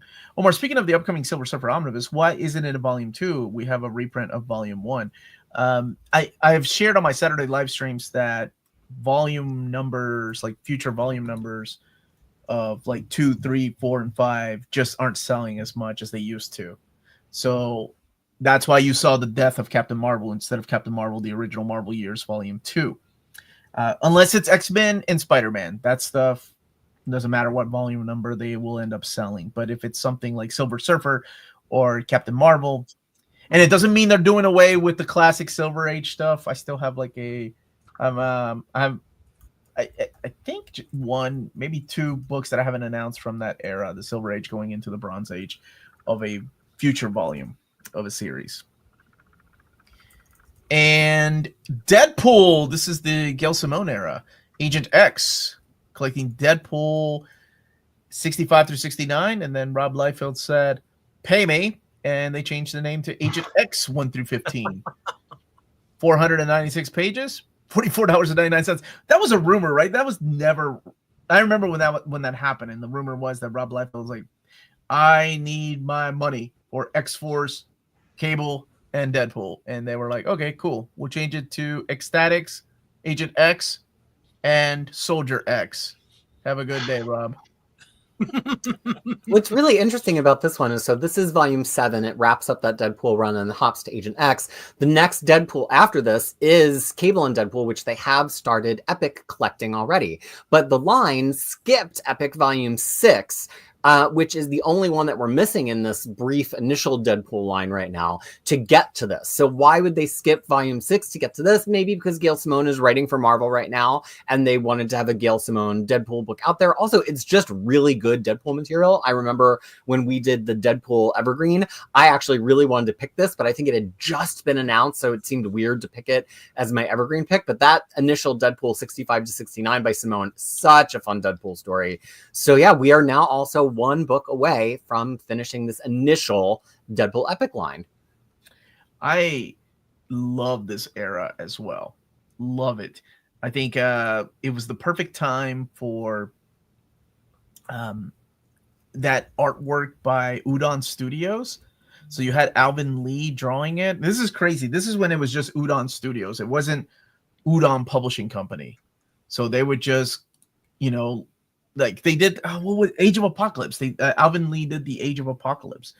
I'm surprised they didn't add the Taskmaster series in here. Yeah, that was also done by that was also done, all by Udon Studios.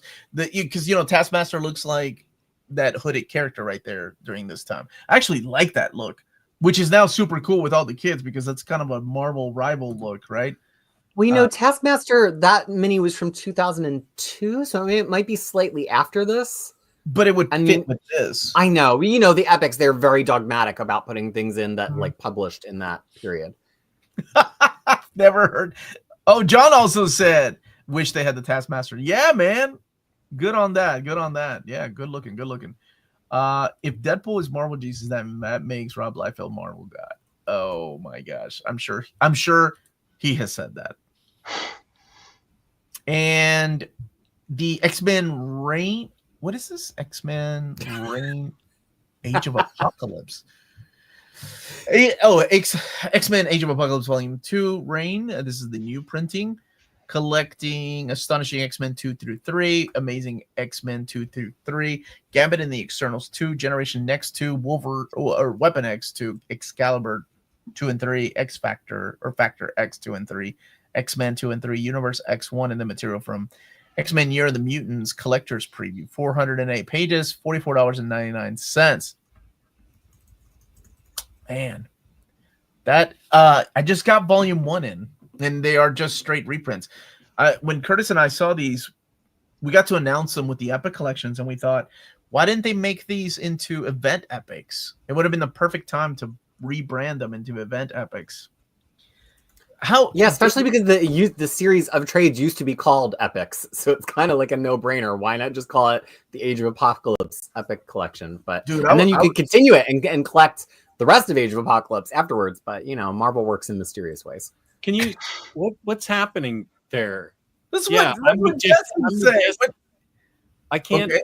Who's you can't doing tell what's the problem, Jess? You want me to explain to you? I can't see. Oh, okay. What do you I finally see the face of what he says. That Sabretooth. All right, man. I'm going to get you a copy of Understanding Comics. Dude, it's all I see. No, his face looks like a third shoulder. Yeah. Yeah, there's what? Okay, I'm finally making it out that his arm is his leg, and he's got another leg that's got. Wait, are you guys really? You're not messing with me? Okay. Not at all. There's right in the center. His body is twisted. Yeah, but he's fighting with chains. Are you having a problem with Holocaust or Sabretooth? Blink. Sabretooth. I'm trying to see, is that a leg with the muscles there in the forefront, and then in the background it's got a costume on it? Where's his other? Okay, no, wait. No, those are his arms. Okay, that's fist. All right, now I can see. This is just a bad cover. What? That's Joe Mad. How dare you? Well, he can't draw. He doesn't know what's going on. Somebody clip that. James, you better clip that. I'm going to send that over to Joe Mad. Jess just wrecked all the Gen Xers that love Joe Mad. And all the elder millennials that love Joe Mad. It's really a struggle to figure out what's I have never heard anybody insult Joe Mad except for old people like Phil Owens. Yes, like Phil Owens. No, Joe Mad was unintelligible. That's why I dropped X-Men back in the day. Oh my God, what is happening? You guys are criticizing Joe freaking Well, I mean, Mad. I assumed it was Roger Cruz because if it's a bad Joe Mad cover, sometimes it's Roger Cruz. Is a ripoff. Yeah, that's why I said elder millennials, Logan. I corrected myself. Whole generation coming after a freaking Omnidog. Boy, you guys are freaking spicy today. You, Tyler, and Peter. This is the haters roast version of the panel. Yeah, with where's me. Curtis? Oh, Yeah, you need some Canadians in here to balance out all this. yeah, all the this kindness, man. You guys are It's just just not well composed. It looks weird. even Curtis can critique. Like, I've never heard anybody complain about Joe Mad except like Look, I'm gonna get you a poster of this damn picture and ship it to you. okay, I'm just saying it's hard to make out what's going where there, and it's Maybe Look, Jess, here's what's happening when two murderous, genocidal supervillains love each other very much. that's what's going on. That's it's the chains, they're into that much time on the freaking cover of X-Men Age of Apocalypse Volume 2. Well, now we've been staring at it for so long. I am All right, curious I'm what going the back chain up is to the top. connected to. Thank I you think all Max so just much. said he agreed Smash with that like button. I'm going to see what the chat's saying now. Let's see what- Get off my lawn, Omar. Oh, Jeff kicked me off his lawn many times. I don't like Joe Mad's work. This covers the least of his. What? I didn't know people did not like. We need Jess' comment on Red Monica. Thank you. That's one of my favorite covers of all time, Arthur. I Sure, know show it to me. I'll give you That's my the one with the opinion. big booty Red Monica. That's it. That's all Jeff needs. I bet he'll be able to see where her legs are. I mean, Wait. I'll pull that up. no, I need you back to focus on this. All right, I'm going to go through this really quick. For the Agent Venom Omnibus or Agent Venom Omnibus is coming out. That one is scheduled for September. The FOC on this will be, I think, end of month of what month are we on? February. The Marvel Archives or the Marvel Archive Edition, Marvel Superheroes Secret Wars Gallery Edition is coming out. That one's scheduled for September as well. Phoenix Volume 3 or the Death and Rebirth of Jean Grey Omnibus. And that one is September. Doctor Strange by Jed McKay Omnibus, September as well. The new printing of Annihilation Conquest is coming out. And when is this one scheduled for? I know I've mentioned it in my announcement. I thought it was August, but it could be September. And then to a Dracula Omnibus Volume 1 reprint. The Multiverse role-playing games for people like Tyler that Who have no friends. have lots of friends.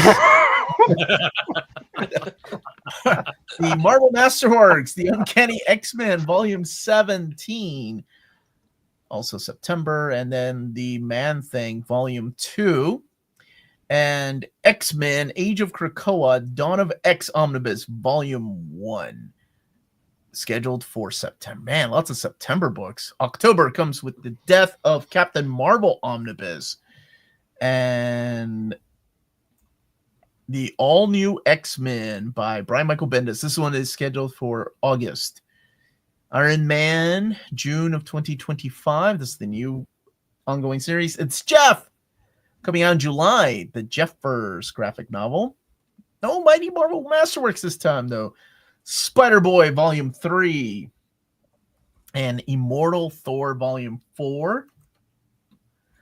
And we have Wolverine Revenge. That got the approval from Tyler saying that it's Wolverine fighting dinosaurs, and that's all I needed to hear. That's all I heard. And then Alyssa Wong's Psylocke Volume 1, Guardian. And we have Conquest 2099, which is a follow-up to Annihilation 2099. And no news on the new cover for Krakoa. I know that I made them aware that it was the same cover that they use for the direct market of Jonathan Hickman's Omnibus. So they will probably change it. And if I have an updated video, I will put it out there. Sentinels, Necessary Monsters, collecting the 5-issue miniseries. What if Galactus had transformed Spider-Gwen, Gambit, Moon Knight, Rogue, Hulk? That would be a long title, so it's just What If Galactus. Moon Knight, Fist of Khonshu, Volume 1, Leave Home. The continuation of Jen McKay's run. Blood Hunters, Mean Streets, and Chasm, Curse of Cain. So is this in the aftermath of Blood Hunt, or is it just in the aftermath of... Chasm's not as oriented to the aftermath of Blood Hunt. It's much more just where did Chasm or Ben Reilly go kind of after he was in that. There was a couple of issues of the Wells arc of Amazing Spider-Man in the late 40s where they're trying to get Peter's memories and put them into him, and then ultimately they decide not to. This story kind of directly follows that. It's weird because they both came out at the same time, and Hallows Eve is in both of them, so it's hard to tell which story comes first. But there you go. Thank you. And Dazzler World Tour, as well as the X-Men Raid on Grey Malkin, which I can't wait to get this. Tyler gave it a raving review. My To God. get it. Like, all I need to know was the pitch, and John sent me the pitch. Thank you, John. Let the record show I did not say one word, not one word about that book. You can unblock me now, Gil. You two need to quit harassing that lady. The Micronauts, the original Marvel Years, Epic Collection, Volume 1. They came from inner space. And Daredevil, the modern era Epic Collection, The Devil in Cell Block C, the beginning of Ed Brubaker's run. Thank you all for clarifying that. Volume 6. And Captain America Epic Collection, The Swine, the return of Jack Kirby. So you said one more volume, right? Volume 8 would be the last one for Captain America. Unless you need a reprint. Absolutely. And then we're getting Ultimate Fantastic Four, Volume 1 in Epic Collection format in June. Silver Surfer, Into the Outer Void in June. And then Deadpool, Epic Collection, Agent X. And Jess really confused here by Sabretooth's placement of his legs and arms and face. With X-Men Age of Apocalypse Volume 2, Reign. Now, where the fudge have you been, Curtis? Oh, now show's over.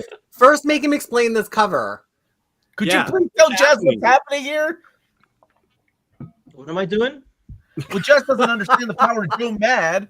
I can't understand what is happening on this cover. It looks like there's... Can we please make a segment out of that with Jess starting? I can't understand what's happening on this cover. Let's call it Please Explain to Jess. What are those legs coming out of his shoulders, and where's his legs? And what's happening here? Are they okay? Well, wow, what a question to start with. I just got here. Well, this is an me. Don't worry about him, Curtis. Let's focus on the good stuff. We'll come back to Jess. I'm going to start a segment. Grandpa needs to know what's going on. I got a thumbnail idea and everything. I do not have any grandchildren, so shut your whore mouth.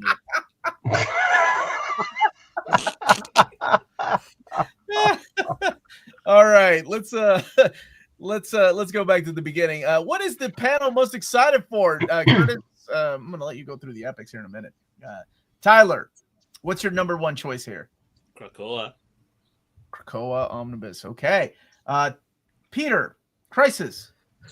I'm so nervous about the reading order in the Krakoa Omnibus. So for now, I'm going to say the Silver Surfer epic, but I'm hoping that the Krakoa Omnibus really comes through for me, and it excites me. Didn't I tell you it was going to be in reading order? Just trust me. Whose reading order? Yeah. Whose? My reading order. I want it in Tyler's reading order. Apparently. All right. His reading order would skip some issues. Jess, what are you most excited for, my friend? What? No, it wouldn't. I think I'm going to be okay just keeping my Donovix trades. No, you're not, Jess. No. No, you're You'll not. be missing Fallen Angels. Yeah, you're missing. I have that in the Dawn of X trades. Yeah, but you don't have it in an oversized hardcover. You got to be able to tell what their legs are doing. Yeah. The format. I think the thing I'm most excited about is the Tomb of Dracula reprint. That's been a long time coming. I love the Bronze Age monsters and stuff. So I'm really excited for that. I'm really surprised you did not go with all new X-Men. I thought you would be like, yes, everybody going by that. I already told you I'm keeping the oversight. You definitely don't listen to me at all, and I don't blame you. But I said I was fine keeping the oversized hardcovers for it. So, and I am interested in Agent Omnibus because it turns out I don't have all of Agent Venom. I don't have a complete run, so I am going to get that. But this is the one that I'm really excited for because this has been out of print forever. Phenomenal book. It's had 2 printings. This would be the 3rd printing of this book. Wow. Volumes 2 and 3 have only had 1 printing, and those have been out of print for a long time. And I don't know if they'll have the Masterworks files, but I will ask. Yeah, that's a good question. Curtis, what were you most excited for since you joined us so early? I think I've got to say the Captain America Epic Collection is super exciting because it bridges that gap between those 2 long runs on either end. I think that's so cool that we are at this point. I'm sure you've already talked about that already. Also exciting is more Micronauts so quickly after the first volume comes out. Have you read Micronauts at all, Curtis? I've read like the first half of the series, but and I think I've read all the contents in this volume before, but nothing beyond that. I'm excited that it's coming out in Epic Collection. Oh, this is the first volume. Oh yeah, that's right. Okay, so we're only at the first volume here. Yeah, I've read the stuff in this book for sure. This is the Michael Golden era, and this is really, really a lot of fun. So I made a comment that watch there be a X-Men versus Micronauts collected in Epic format, and I will lose it. Yeah, I don't know if that's going to happen. Max, what about you, my friend? What are you most excited for? Doctor Strange Omnibus. Yeah, definitely. Doctor Strange McKay Omnibus, huh? Mm-hmm. Yeah, that's a good one. Like, and let's go back up there to it. Which cover? You're gonna go with the Alex Ross cover? I think is it Stephanie Hans that's the direct market cover? I'm gonna go with the Alex Ross one, but I wanted a different one, but Marvel never listens to me. No, is that one being shown, the Alex Ross cover? Yeah, that's the main cover, and then the direct market is Stephanie Hans. Oh, that Strange series with Clea, and it was so good. It is. Every issue is so great. I thought Max is going to choose Clear's cover because you love the character. I love all the characters. I wanted to cover with Doctor Strange on a walking with bats. With bats. Yes. Yeah. That's the best cover ever. Yes. Max is completely right about that. They should redo this army and add the tie-ins and add Blood Hunt and do that cover. They can charge me. Doctor Strange and Bats by Jed McKay. But then, and Max Appleman. But then Blood Hunt is going to be like everywhere, right? It's like Blood Hunt is going to be tie-in with Avengers, tie-in like with the Kings of Pain, tie-in with like X-Men Omnibus, Moon Knight, because is all McKay's story like dovetailing into this event, and then going off in different directions after. Well, not really. Basically, some of it ended with Blood Hunt. And Jess, we love you just the way you are. Oh, sorry, Jess, we love you. How dare you? I am the only one on this panel that does not need glasses. Even Omar has readers. You can't even tell Sabretooth's legs apart from his arms. Oh, but wow. Oh, so it's the reader that's the problem? No, it's the artist that's the problem. Oh my God, now that's a blur for a Joe Man art book. All right, I'm gonna go with X-Men: Age of Krakoa. I think that's my pick. Which cover? That's the thing. I hope they change the Daughterman cover because that's the same direct market cover that they use for the Jonathan Hickman omnibus. Lionel Francis, I actually like, but I would rather have a Daughterman cover, and he did a lot of great covers, especially for Marauders. So I don't know if they change that cover up, I'd go with a DM. And there were a lot of good variants in this era too. Like I don't know. I just thought this was a very safe pair of cover picks, but I know they want it to sell and they want to market it, and I get it. You want to see a cover that looks familiar, that evokes Krakoa when you're looking at the listing online to order it. Personally, I think there were better covers. Yep. And what about the rest of you all? What are you most excited for? Let me know in the comments. Where's his flags? That should be a blurb in the back of every Joe Mad book. And John Shapletsky with just ageist slander in his comment. How dare you? Omar, if you really wanna, yeah, I agree. It's a good point. Omar, if you really want to upset Marvel, which is kind of your goal, and they already mapped out like 10 omnis or whatever, you should suggest doing connective spines. Oh no, I've suggested that years ago, and they hate that because they did that alt cover of all the X-Men based on Jesus' Last Cookout or whatever. So that would be a good one for the last cookout. When's the last time you been in church, Max? Holy smokes! I'm banned from a few of them. Oh my gosh! Of course you are. Uncanny Masterworks, my favorite era. That's right. The ending of the Outback era. That is right. The Death of Captain Marvel, Doctor Strange, Captain America Epic Volume 7. Where are the Mighty Masterworks, though? I asked the same question. Don't love either Dawn of X cover, to be honest. Nothing wrong with the art, just kind of dull choices. Proper Captain Marvel and Tomb of Dread. Proper Captain Marvel. Silver Surfer Epic Collection. Light month for me. Nothing really exciting. Yeah, only Tomb of Dracula and Venom are a maybe. Skip everything else. Doctor Strange, Agent of Omnibus, Tomb of Dracula. Jess and Crisis are right. I didn't hear what they said. What? All new X-Men. Oh my gosh, you two have a stand. Give us a Phil Noto cover. No, they want it to sell. Whoa! Rewind. That's not a slander. Wait, I'm sorry. You guys were just busting on Joe Mad. I can't say anything about Phil Noto. Well, Joe Mad is no Phil Noto. Yeah. No, he's good. I just want action in my covers. Oh, so you want the Lionel Francis Yu collection of store window mannequins? No, I didn't. Whoa! I didn't say anything about Lionel Francis Yu. I was talking about Phil Noto. I want like dynamic action poses and stuff. Okay. Yeah. I do like Phil Noto. I think he's great. Yeah, you got to get those legs up real high and then get the arms real low. I'm sorry, you head guys out to the side, and then you got to climb onto Holocaust. That's the action. Let's see. What else is the chat excited for? And Krakoa's Truth or Till I Die and come back. Love that.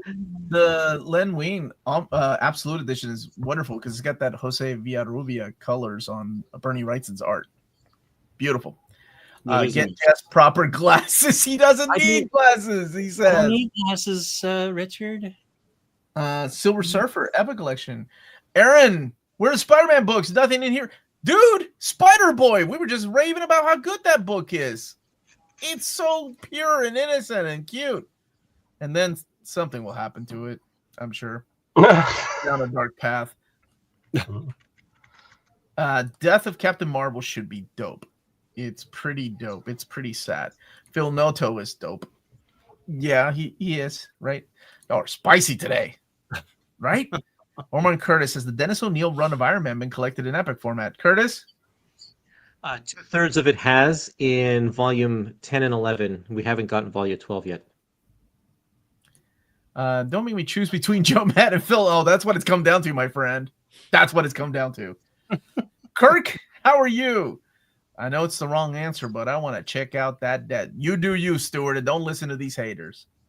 You may end up enjoying it. Look at Jess. If he had listened to us, he would have never read his favorite X-Men title, All New X-Men by Brian Michael Bendis. And Right. missed out on like being obsessed with Magic and Emma. Mm-hmm. So Thank you. there you go. Thank the gods for Curtis. He hears that all the time.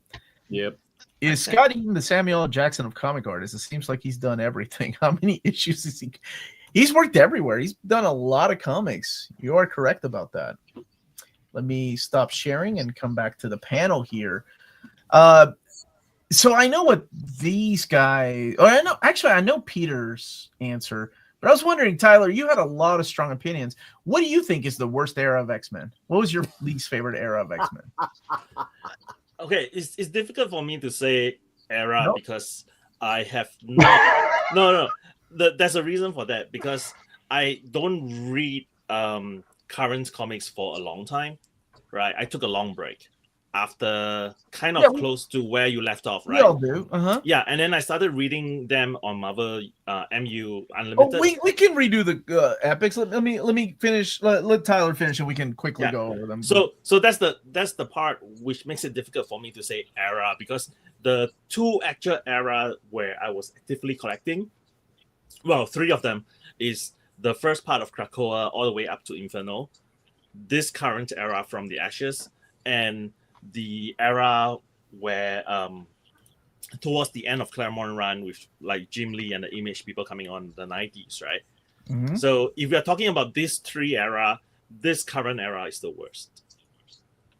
But if you're talking about like say which run I think is the worst, I still think Austin's run is kind of the worst. Okay, that's a fair answer. Chuck Austin's Yeah. run. Okay. But era wise, I think like this era is kind of really bad because I would say Storm is actually the only book that I would actively push to someone who doesn't read X books. Say, hey, read this one. You will love X-Men. Break The my heart, rest Evan. will there will be some reservation of like asking them to read because there are good issues, there are bad issues, but overall it's kind of really bland. I think I would take bland over real bad. I've read a lot of bland X-Men in my life. I think like for me, like Mark Guggenheim and Cullen Bunn's era, that was kind of blandy to me. Yeah. I don't think much of it stood out. I think there, but man, some of the bad was so bad. I'm trying to think. Somebody else had mentioned IVX, and I completely forgot about that crossover because I hated that crossover. Yeah. It was just, it made no sense. It was stupid. And anyway, the whole thing about the Terrigen Mist, I was like, dude, you have Storm and Thor. Just like vent them out into space and you're done.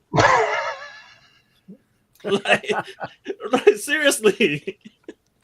But I know what you mean. But like this time, I don't know. Maybe it's because, coming out of Krakoa, did you enjoy Krakoa, like the entire Krakoa ups and downs and everything? Yeah, I mean, as an entire era, I actually enjoy Krakoa. I mean, there are definitely high points and low points. Percy's Wolverine being one of the low points, but he was on an adamantium surfboard, man. What's there? Yeah, and then the adamantium suit. Oh, that was so badass when he fought Sabretooth in that thing. But you know what I mean. Like, I mean, there are high points, there are low points in every era. But as a whole, I think Krakoa era like pushes the boundary a lot, and it tries to tell many different stories, and it tries to redeem a lot of characters and reinvent a lot of characters. Like, they try to just take some characters that has been around for like 40 odd years, like Magic, right? She has been so entwined with Limbo. She has been carrying that baggage around with her for so long. But Krakoa, towards the end of New Mutants, they basically try to split her up from Limbo, basically saying that we are done with Limbo. with Ileana now. Let's go on with new stories. And then this era sort of like kind of undo it a little.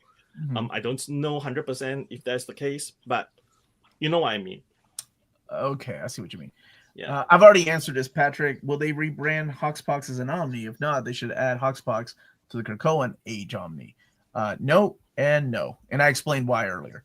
Oh my gosh. I'm thinking, yeah, of all the X-Men I've read, because you were going on about these series, and I was like, it can't be as bad as this. And I've said that before. Because I remember the Matthew Rosenberg era reading it, and I'm like, okay, this is getting bad. But is it as bad as like what I just read in IVX or something like that? Or and then we got Age of X-Men. Oh man, X-Men, dude, ups and downs. I have a hard time holding that against Rosenberg. Like at the time, it started so well because people were so into like Rosenberg on Dead Souls and Multiple Man, so people had really positive feelings going into it.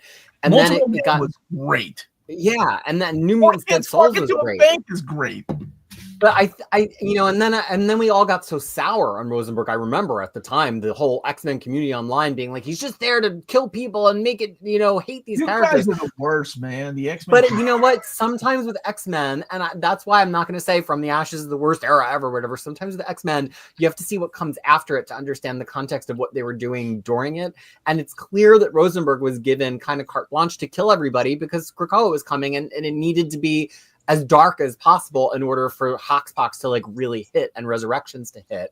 So now looking back at Rosenberg, and I did just reread it a couple weeks ago, I look at it much more positively than I did back in 2019. So I think with X-Men, you always need a little bit of distance to see like what they were trying to achieve because it's such a big line and it's stories told in broad, interesting strokes. In terms of that conversation, is it worse to be bad or worse to be boring? I think for me, the worst era is right after Secret Wars up through IVX. Not just because the X-Men were being like Secret Wars. I was like, what? No, I mean 2015's. Yeah, I think all new. Not just because the Terrigen was like trying to erase them, but there just was no. It felt like there was no main book. Like Bunn's Uncanny X-Men with Magneto is actually pretty good, and of course Greg Land on art, one of my favorite comics ever. But like Hopeless and All New X-Men didn't really have a direction. Lemire was trying to do something with magic, but Extraordinary kind of didn't have a strong direction. It just felt like there was no center to the line at that point. You can go through the whole history of X-Men from 1963 to present, except for the hiatus years in the early 70s, and you can usually at least pick out like one book in any given moment that's killing it. Like we can trash Austin all we want to, but that was happening at the same time as Grant Morrison. So like Austin didn't need to be the best X-Men book in the world because Grant Morrison was happening. Yeah. So I think that period you mean Extreme X-Men was happening. And Extreme X-Men, right? There were options. And I feel like that period from the end of 2015 to the beginning of 2017 was the only era where it just didn't feel like there were any options really, that's where I am. Yeah, everything was kind of just was there even an X-Force book at that point? I didn't even think there was an X-Force. Yeah. I want to thank Curtis for this. This for Omni Dog. We'll get him a poster of this. And any of you people that are out there with what's going on and hating on Joe Mad, here's what's going on. What Curtis explains comics to Jess. New segment. His legs, Jess. I think the hard thing here is that we are looking at this from like it's a foreshortened perspective of his torso. So the torso, it's not sitting on top of his legs. It's sitting like we're looking at it down. So it looks like it's a weird twisting, but it's because it's coming from an angle, like an above angle. This is actually helpful. This diagram. Yeah, I'm gonna get you a copy of Understanding Comics, Jess. I think it will help you enjoy them a little more. You're never too old to learn new tricks, right? Yeah, that helps. Yeah, your sarcasm helps explain this cover much better. Okay, I've shared with you all that my tone is the same no matter what. That's why my daughters and my whole family never know when I'm joking. I can't help it.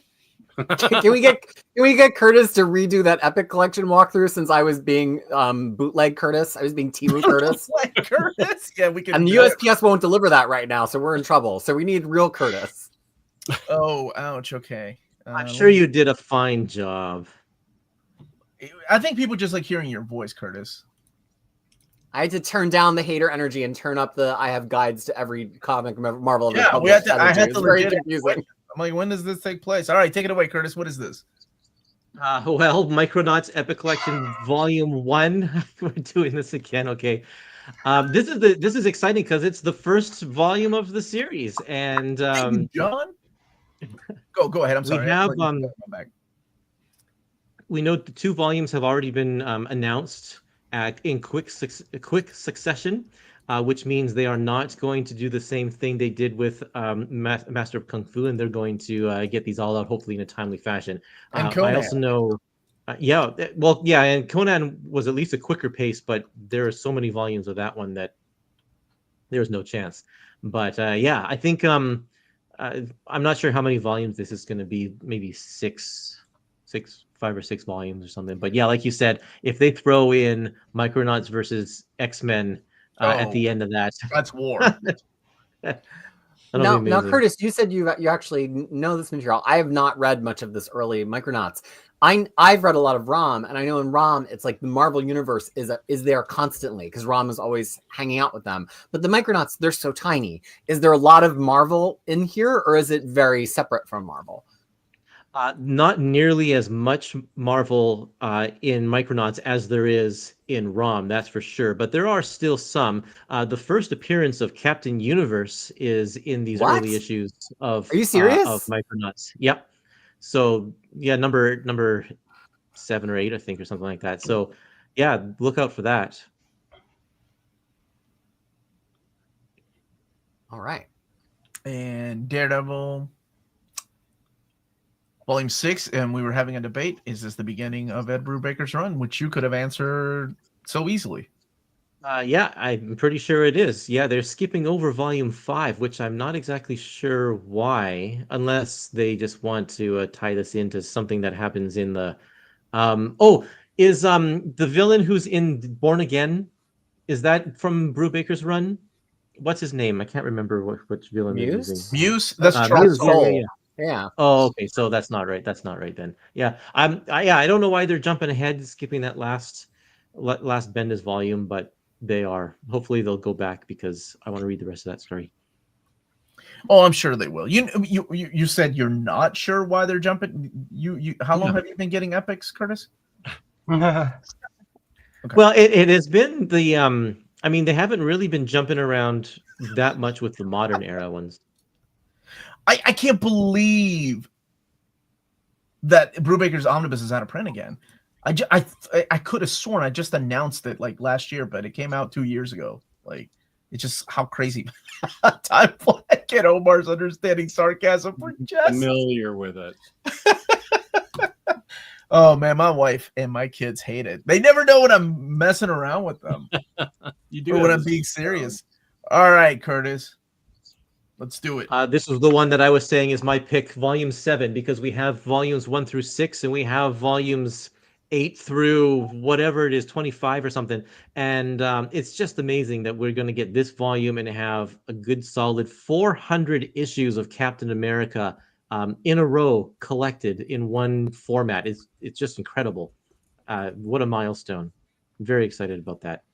And this is also the second half of Jack Kirby's return to Captain America in the 70s with Don Bluth and Roy Thomas doing a couple of other issues in there. You get different mileage depending on if you like Jack Kirby in the 70s or not. And oh man, no letter pages, so you all can't see what the people were saying about poor Jack Kirby. Ultimate Fantastic Four Epic Collection Volume 1, Curtis. How excited are you for this? This is great. I really like this first volume.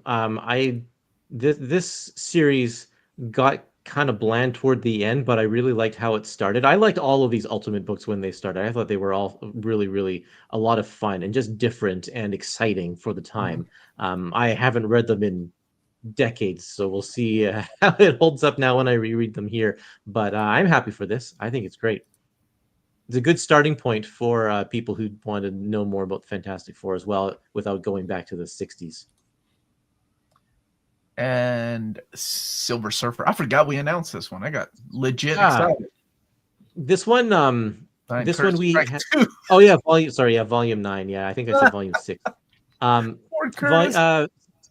So this one is the most recent content for Silver Surfer that we have so far, right? And it's There's this 2 after this one that we have. 12. Let me think. I gotta.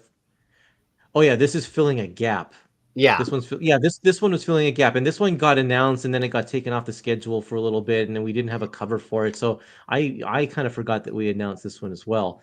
But this one is. I don't think I've read any of the material in this book at all. It's all completely new. I didn't really care for Silver Surfer back in the day, so I skipped over all of it. But it's got some good talent on there, written by George Perez. Look at that. I think the big story here, and people in the chat are saying it, is that Dangerous Artifacts OGN. Yes. Yeah, so good. I love when I find a Marvel epic or a Marvel masterwork of stories I've never read. Like you find like 4 or 5 issues that almost like I've never read this. I just did the same thing with Battle Worlds, like the omnibus that's coming out. Like there's so many freaking miniseries that I had no idea that I missed out on so many that I hadn't read. Like there was a Western one, and there was another one I hadn't read. Maybe it was the Ultron and versus the Marvel Zombies, which was actually really good. Curtis, let me see if you agree, but what is this? This is Deadpool Agent X. Weird time for. So I want to know, how many strikes did Peter get when he was going through all of this? I rallied. I had a tough start, but then I rallied. A lot of pressure. There was a lot of. You got to strike when you weren't even here, and that's why you got to strike, Curtis, because you weren't here. I was talking to myself.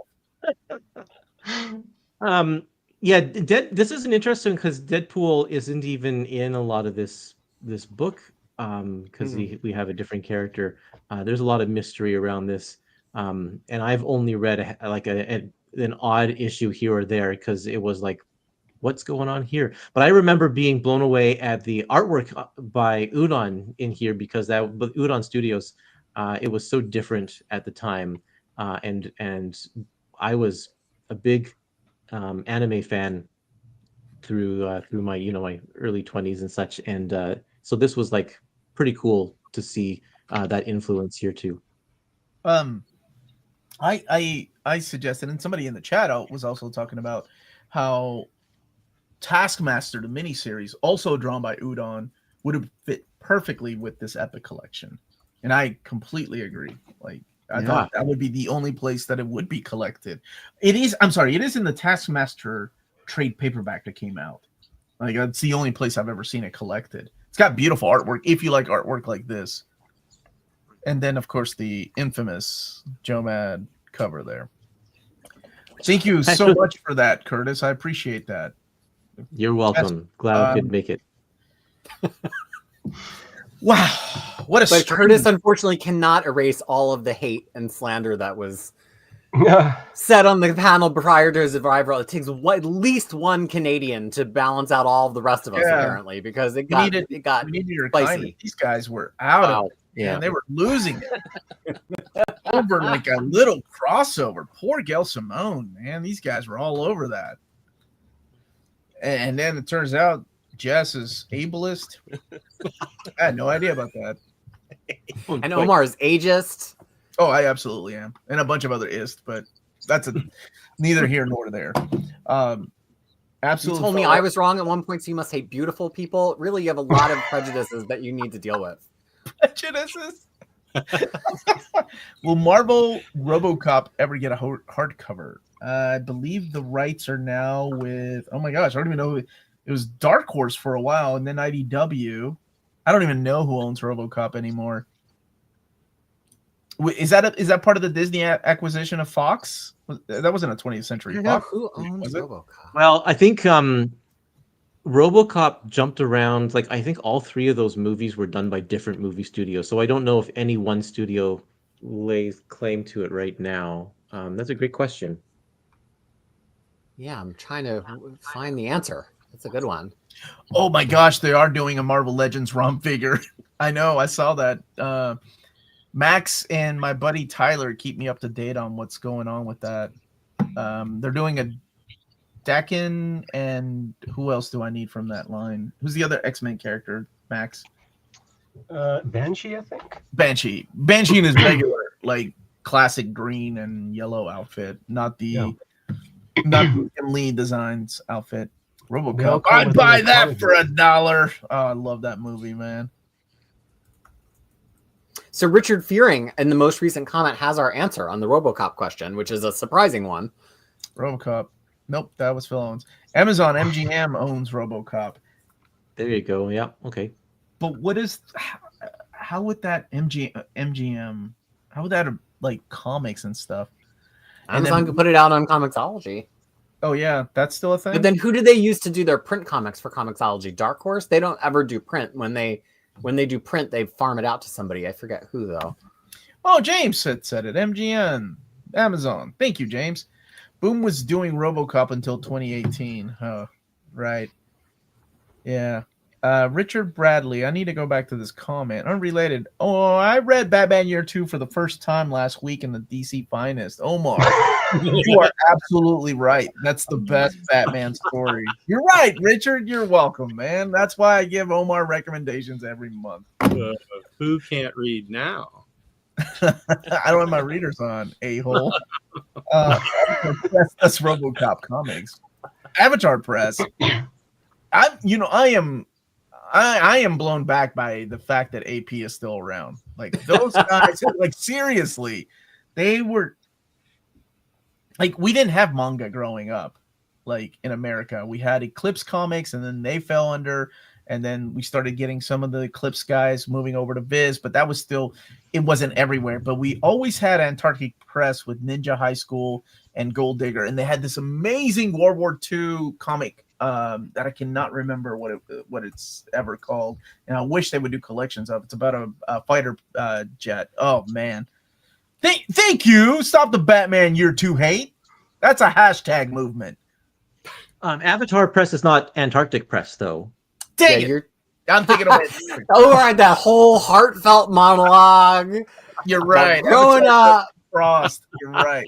Man, that's strike 3 for Can I knock one of my strikes off because of that's that? strike 3 for 3 for you. You don't correct me on my show. What's wrong with you? You're right. No, you're absolutely right. I can't believe I did that. Oh man, I go back to the wall of shame now. Avatar, I love for a while there in Diamond, Avatar would relist their entire stock of like cheesecake alternate covers in every month of Diamond, and I used to have a spreadsheet where I kept track of all of the previous solicits every month so I could like look at the total size of the industry.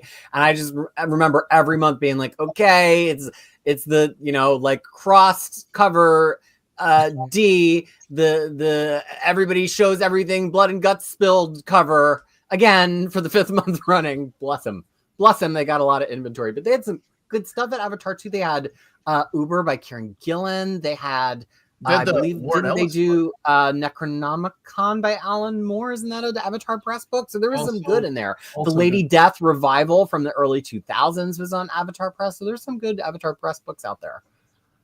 Garth Ennis had a really good book there too. I like that Marvel chose Art Germ Phoenix cover. So if you have Volume 2 Omni and the Art Germ for that, you would have both Dark Phoenix and regular Phoenix covers. That I think they did on purpose. Yeah. I'm surprised they didn't go with a David Nakayama cover for Dark Phoenix for the 3rd one, because he did the one that it's in the art of David Nakayama. Hashtag Inhumans Omnibus. When the classic ones are such a good read. Well, but only the classic ones. It would take, I think we mapped it at 2 volumes to get from like the beginning of Inhumans to like 2000. There's barely a bad issue in them. They're so good. I like the Paul Jenkins Inhumans, even though it was a completely different take on the Inhumans. But I think I guess that'd be like a 3rd omnibus that starts collecting. That would be the modern era, because it would have young Inhumans in it too, right? Yeah. There were a lot of Inhumans that you could put into different Omnis. I think 2 for modern Omnis. Isn't it Geo who's like every year, where is it? Every week. Omar, have you seen the Blueberry movie with Vincent Cassel It's called Renegade, and it came out in 2006. It's really bad. Oh, you didn't have to add the last part in there. That broke it. No, Blueberry, like Lieutenant Blueberry. yeah, man, they know what's up. Awesome. I love didn't that know there was character. Oh, Me too. there's Geo right now. Hashtag I summoned him. Omnibus. You summoned him. That's not Gio, I manga. got your back. I got your back, brother. Wait a minute, Gio. Inhumans isn't manga. What are you talking about, You must dude? be on the wrong handle. Yeah, you're using the wrong account, man. You need to use the Omnibus account. Hit that like button on both accounts though before you go. Justice for Geo, like something awful happened to him.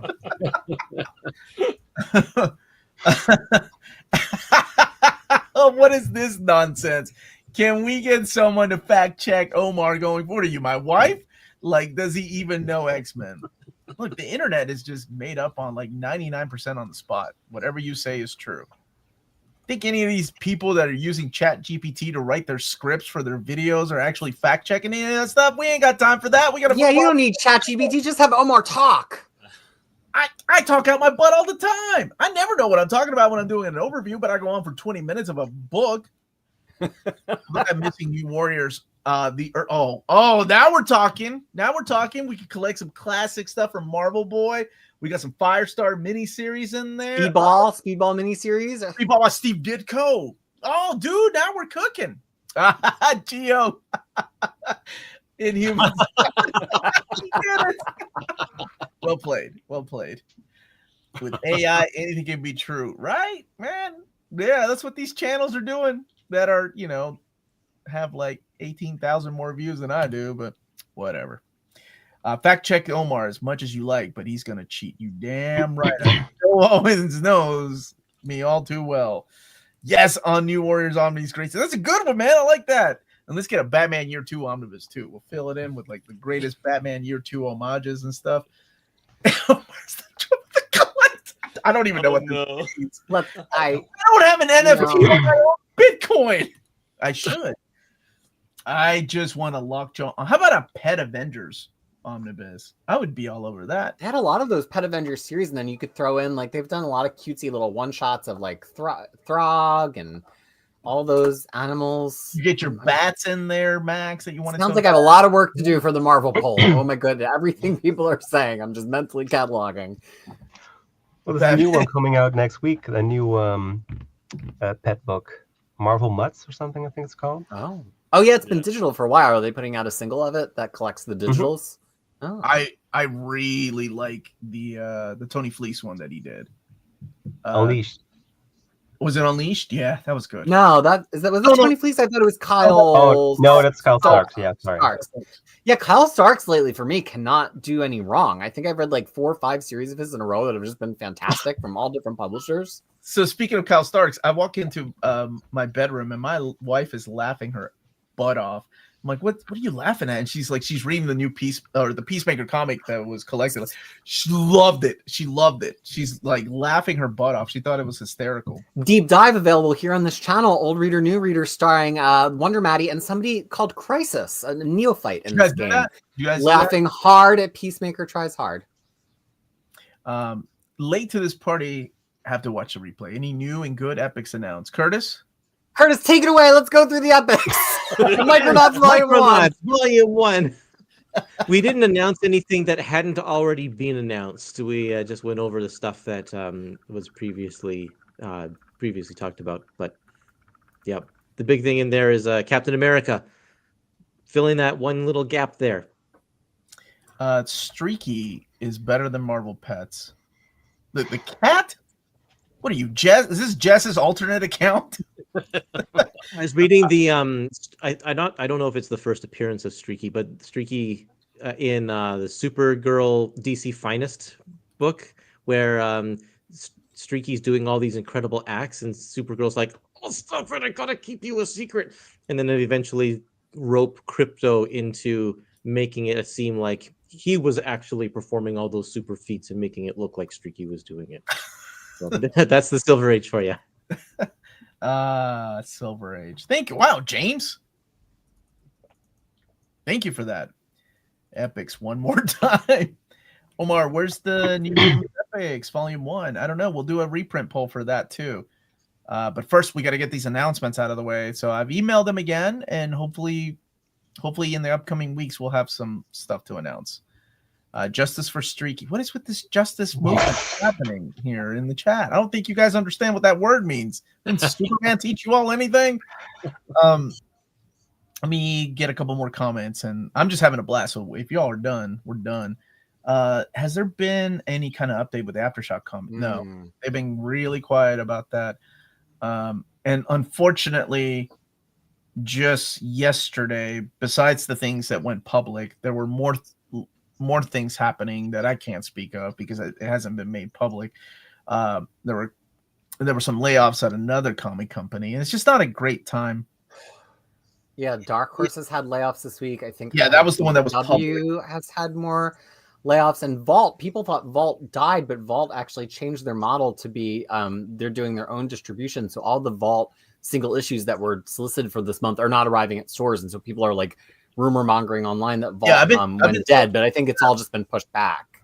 They're kind of doing their own thing, and the reason they're doing that is because it is about the only way they can survive, because they don't meet the standard for what PRH needs, the minimum, right?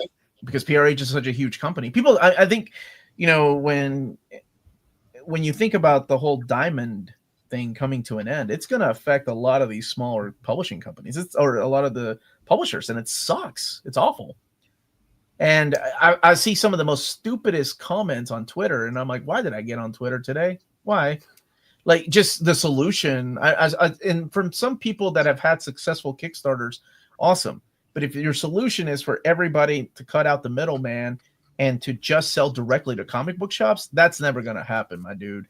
Because comic shops have to do so much admin already. Like, that's what comic shop is going to order from 1,000 different people that are publishing their own comic book.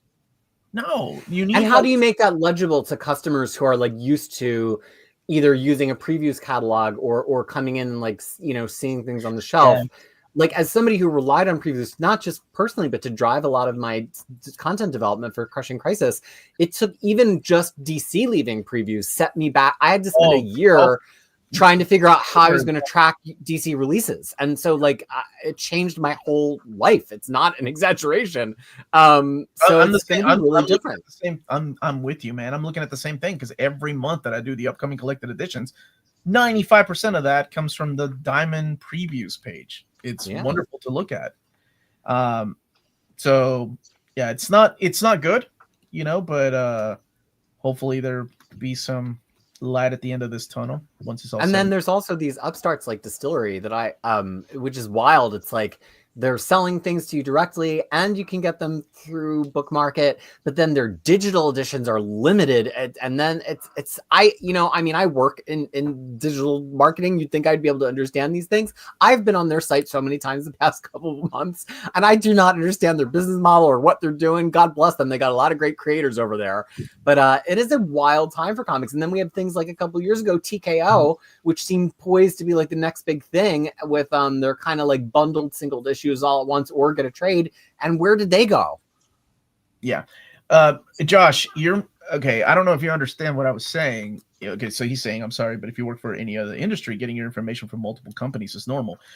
Yes, but if you have like a normal structure to a business, it's usually more than 5-10 people. I'm talking about your average comic book store that has to keep up with like even 100 contacts to get a hold of like a monthly issue. It's just not going to happen. You wore my Dragon Ball jersey? I told you.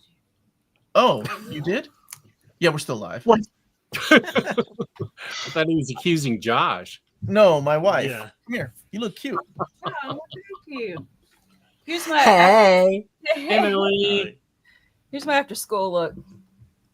This is after she gets kids. I think we were just Jess was talking about something I was saying, and I realized, I forgot my tone is the same when I'm sarcastic and when I'm being real, and people don't know that. Yeah, I told them how you and girls hate that. Yeah. She's like, I know that all too well. Yeah, I've been told before. Don't Okay. don't Increase that jersey, For Melanie. real, right? I got one compliment. What kid doesn't compliment a teacher that has a freaking? It was from a teacher. Oh She's my like, "Oh, look at God. Jersey." It was Jersey Day. That's the Kids. only jersey we own. Oh, Bar's still here? Hey, Bar. Yeah.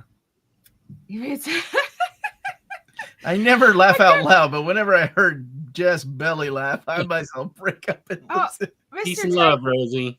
Mr. Tex, I read that note again today. I taped it to my wall. Thank you about being a positive person. You heard Melanie and you came? What? Oh. Oh, my the frame God. came in, so now I can frame the poster. Oh. Yay! Yeah, I can frame the poster. I was abusing Jess again. What is Elder that? abuse. I think the sarcasm thing is generational. I'm 43 and I suffer from the same Oh. thing. Sure. Yeah, it's bad. Look, thank you, John. Chala. Head Chala. Oh, DH said, me talking about the absolute made you get it. Yay, I'm so glad. Which absolute? Absolute what? Mr. Miracle. Oh, yeah, it's good. It's good. If you like, I can't remember, some of the people in the panel probably don't like Tom King because they don't like anything good. I love that book, and I love Tom King. I wasn't talking about you. Okay, War sorry. Criminal says what? Alleged. Shut up. Okay, okay. You throw the kids through the mountains like me. That's pickle. Yes. I bet she wishes she could throw some of her students through some mountains. No, today's a good day. I'm just tired. We got power. I love that people- Dragon Ball. Okay, wait a second. That's pretty good. Also, is it cultural appropriation? Is that what it's called? But that's how he says it. Yeah, dude. I don't know. That's That's art. pretty close. I always make a statement, but then add that with sarcasm, so just people know. I think I may have to do that. I'll put like a little blurb at the bottom, sarcastic mode on. Is there a certain selection of books in the reprint poll? Books that are out of print, and then we do new books too. But those are two different polls that we'll be doing. And that's it. Tyler, did you like Dragon Ball Z? I never hear you talk about Dragon Ball Z. No, that's after my time. I'm too old to watch Dragon Ball Z. You're not a kid Oh. at heart. No, when it came out, it was like I think I was like working or something, so I don't really have time to watch it at that time. Oh yeah. I got yeah. you. I got you. Yeah, You mean in America? yeah, and also, huh? You mean in America? Because when it came out in No. America, it was like 97, like when Dragon Ball Z got, 1997 was when in the high ocean school. Yeah. when the ocean translations were coming out. Yeah, I was in college. Yeah, and then and it is based on like Chinese folklore, which I'm quite familiar with. So at that time, I wasn't 100% like interested in those things. So I was like, oh, okay, You're it's not there. you're Yeah. not interested in Chinese folklore, or No, I'm not. Yeah, I mean, I'm Sure. not interested in that kind of translation at that time. but it's a true translation to the Chinese folklore. No, it's not. So like a true adaptation is what I've heard online. No, it's not. Why would you even reply to that ridiculous comment? Ashka said, "You're never too old." That's right. You're never too old for DBC. Look at Aw. that nerd right there. Well, Tyler. I mean, he's a young boy, so that's different. Max? Yeah. Tyler, have you read any of the Jade Man comics? Have you read any of those? I was given the other day a long box full of like Legend of the Drunken Fist and all of these. Oh, Yeah. Oh, I those are used- awesome. yeah. I used to see them on sale, but I've never really picked them up. So I would see them at conventions a lot. yeah. I haven't dug into it yet, but they look pretty cool. Jess, what's your take on Dragon Ball Z? Who's your favorite character? It's cute. Anti Goku. That actually might be a character in Dragon Ball Super. So I can't say Right on. maybe, yeah. Jade Man comics, man, that's a blast from the past. But did Tyler watch Maze on a He has no soul. Did you not hear him go off about X-Men? He has no soul. So of course he did not watch Maze on a Koku. Okay, let's start wrapping up because we've been on for 3 hours. I'm having a blast. My wife, I promised I would spend time with her and the kids today. Oh, you got the magnetic press Monkey King? Yeah, just to prove to Josh that I don't hate Sun Kong. Oh, okay, that's really nice. Wait, Yeah, you it's know a very nice that model. box set. Wow. Look at that box The set. magnetic box sets are always stunning. Beautiful, right? Yeah. Beautiful. What? The favorite from Dragon Ball Z is Raditz? He likes Raditz, Warren? Of course you're the one guy that likes Raditz. Mar, did you get a copy of Billy 99? Did Clover send you a copy of Billy 99? Me? Yeah. Yes, I did. I started reading did? it. Uh-huh. Awesome. And I You should- recorded my Russell Dodderman overview already. I just I need to release it this week because it comes out next week. So I'm trying to place it like at the right time. Yeah, you guys are should great. show off the Billy 99 book. It's Right. really good. Right now? Yeah, right now, for everybody to see. Does it have anything to do with Goku and the Chinese legend? Of course, absolutely, 100%. Okay, I'll be Why'd right you stop back. the camera? Why don't you sit down for a second? No, it doesn't have anything to do with it. I just think that people need to know about it because it came out and it's one of Tim Sale's earliest books. He did it in 1991. Where's the And we got it. So Clover Press has done a new version, oversized hardcover of this book, and it's now in color, colored by Jose Villarrubia, and it's just really, really nice. It's a great book, so you should check it out. And Omar's going to show it off in a second here. I don't even have He's my wearing copy. pants? Is Omar's not wearing pants? Sorry, I had Is that why we had to? to put pants on. Sorry. Here, baby. Why don't you model it? And Wait, you can have your chair back. I don't like this chair. what's wrong with my chair? There's Billy 99. That is from Clover Press. What was the original printing? Was it just a standard trade paperback? That's cool. No, it was originally 4 oversized issues, like double-size issues, And it was by in Dark black Horse. originally, right? And then they also did make it turn it into a trade paperback as well. But this is the first time it's been oversized and in full color there. What does that say? See my name? Dedicated to the unsung heroes in our lives. When one stands up, 99 follow. That's this- inspirational. I don't even know what it's about. This is a timely story about a corrupt government. It's one of these dystopian future kind of stories, and it might be a very timely book. Here, baby, you. Yeah, I started reading it because I was reading that along with a couple of other of the books I have to read for overviews this coming week. I didn't know that the original one was black and white.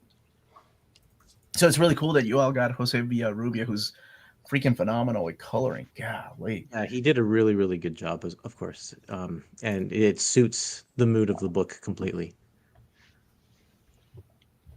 And let's see here. Melanie absorbed Omar's imperfect cell. I like this guy. The cut of his jib.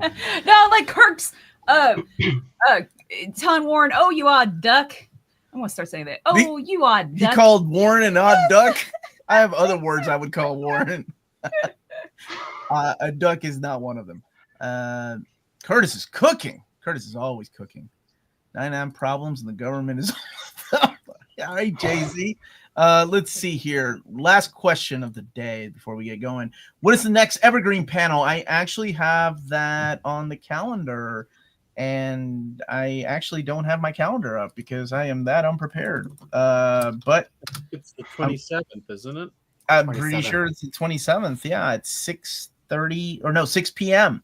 Six. So it is the 27th. It is Daredevil Evergreen. Ooh. So it's a little bit different. It's not Ah. just Daredevil epics or omnis. We're gonna go with like epic, or I'm sorry, story arcs of Daredevil that should be in Evergreen format.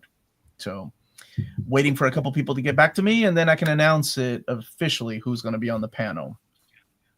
So Daredevil Evergreen is too easy, you would think, but none of these people are going to vote for what I think should be Evergreen. That's I don't know. Has he ever teamed up with Phoenix? I think he has in that stupid AVX comic. So thank you all so much for watching. Thank you again to Marvel for sending us the solicits. Thank you to Curtis for teaching Jess about human anatomy. And, thank you to Tyler for giving his seal of approval on the X-Men crossover. And thank you to Peter for always his wonderful smile, but deep down inside, he has no soul. And Max, thank you for just being here, buddy. And that's it, everybody. I'm going to let these people tell you a little bit about where you can find them. Take it away, Tyler. Hi. You can find current Tyler and future Tyler in you know who's expose YouTube channel. Just look at my handle and you can find that on YouTube. And Peter, where can people find you?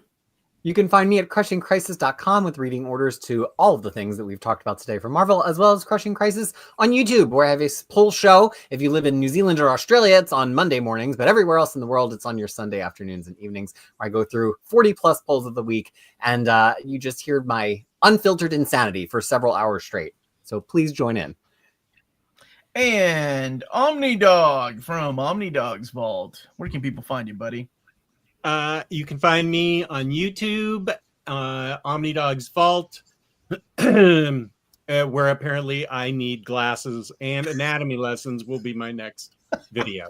That's going to be what we do in Jammin' on Comics next week. Okay, that's this coming Tuesday. Peter and Freddie will be on Jammin' on Comics, showing Omnidog how to read comic covers that are poorly drawn. Wow, stop with the hate. This morning, I liked your video, Jess, about I hit the like button on your actual to read pile or something. What's at the top of your... Thank you.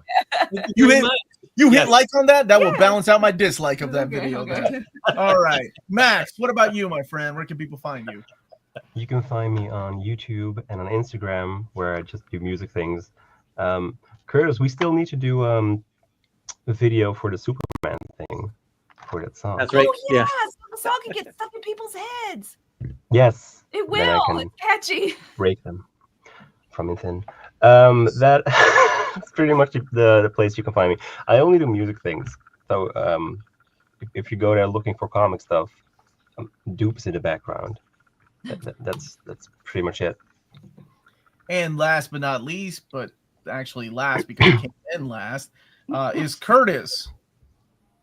Find me at the Epic Marvel Podcast website and social media accounts everywhere. And you can also find my Facebook group, the Epic Collection Facebook group, on Facebook, of course. Otherwise, it wouldn't be a Facebook group. Thanks, James, for posting the links. Thank you. So continues the age of Omni. Wow, that's dramatic. What does that mean? Thank you all so much for watching. Smash that like button on the way out. We are out of here. Goodbye.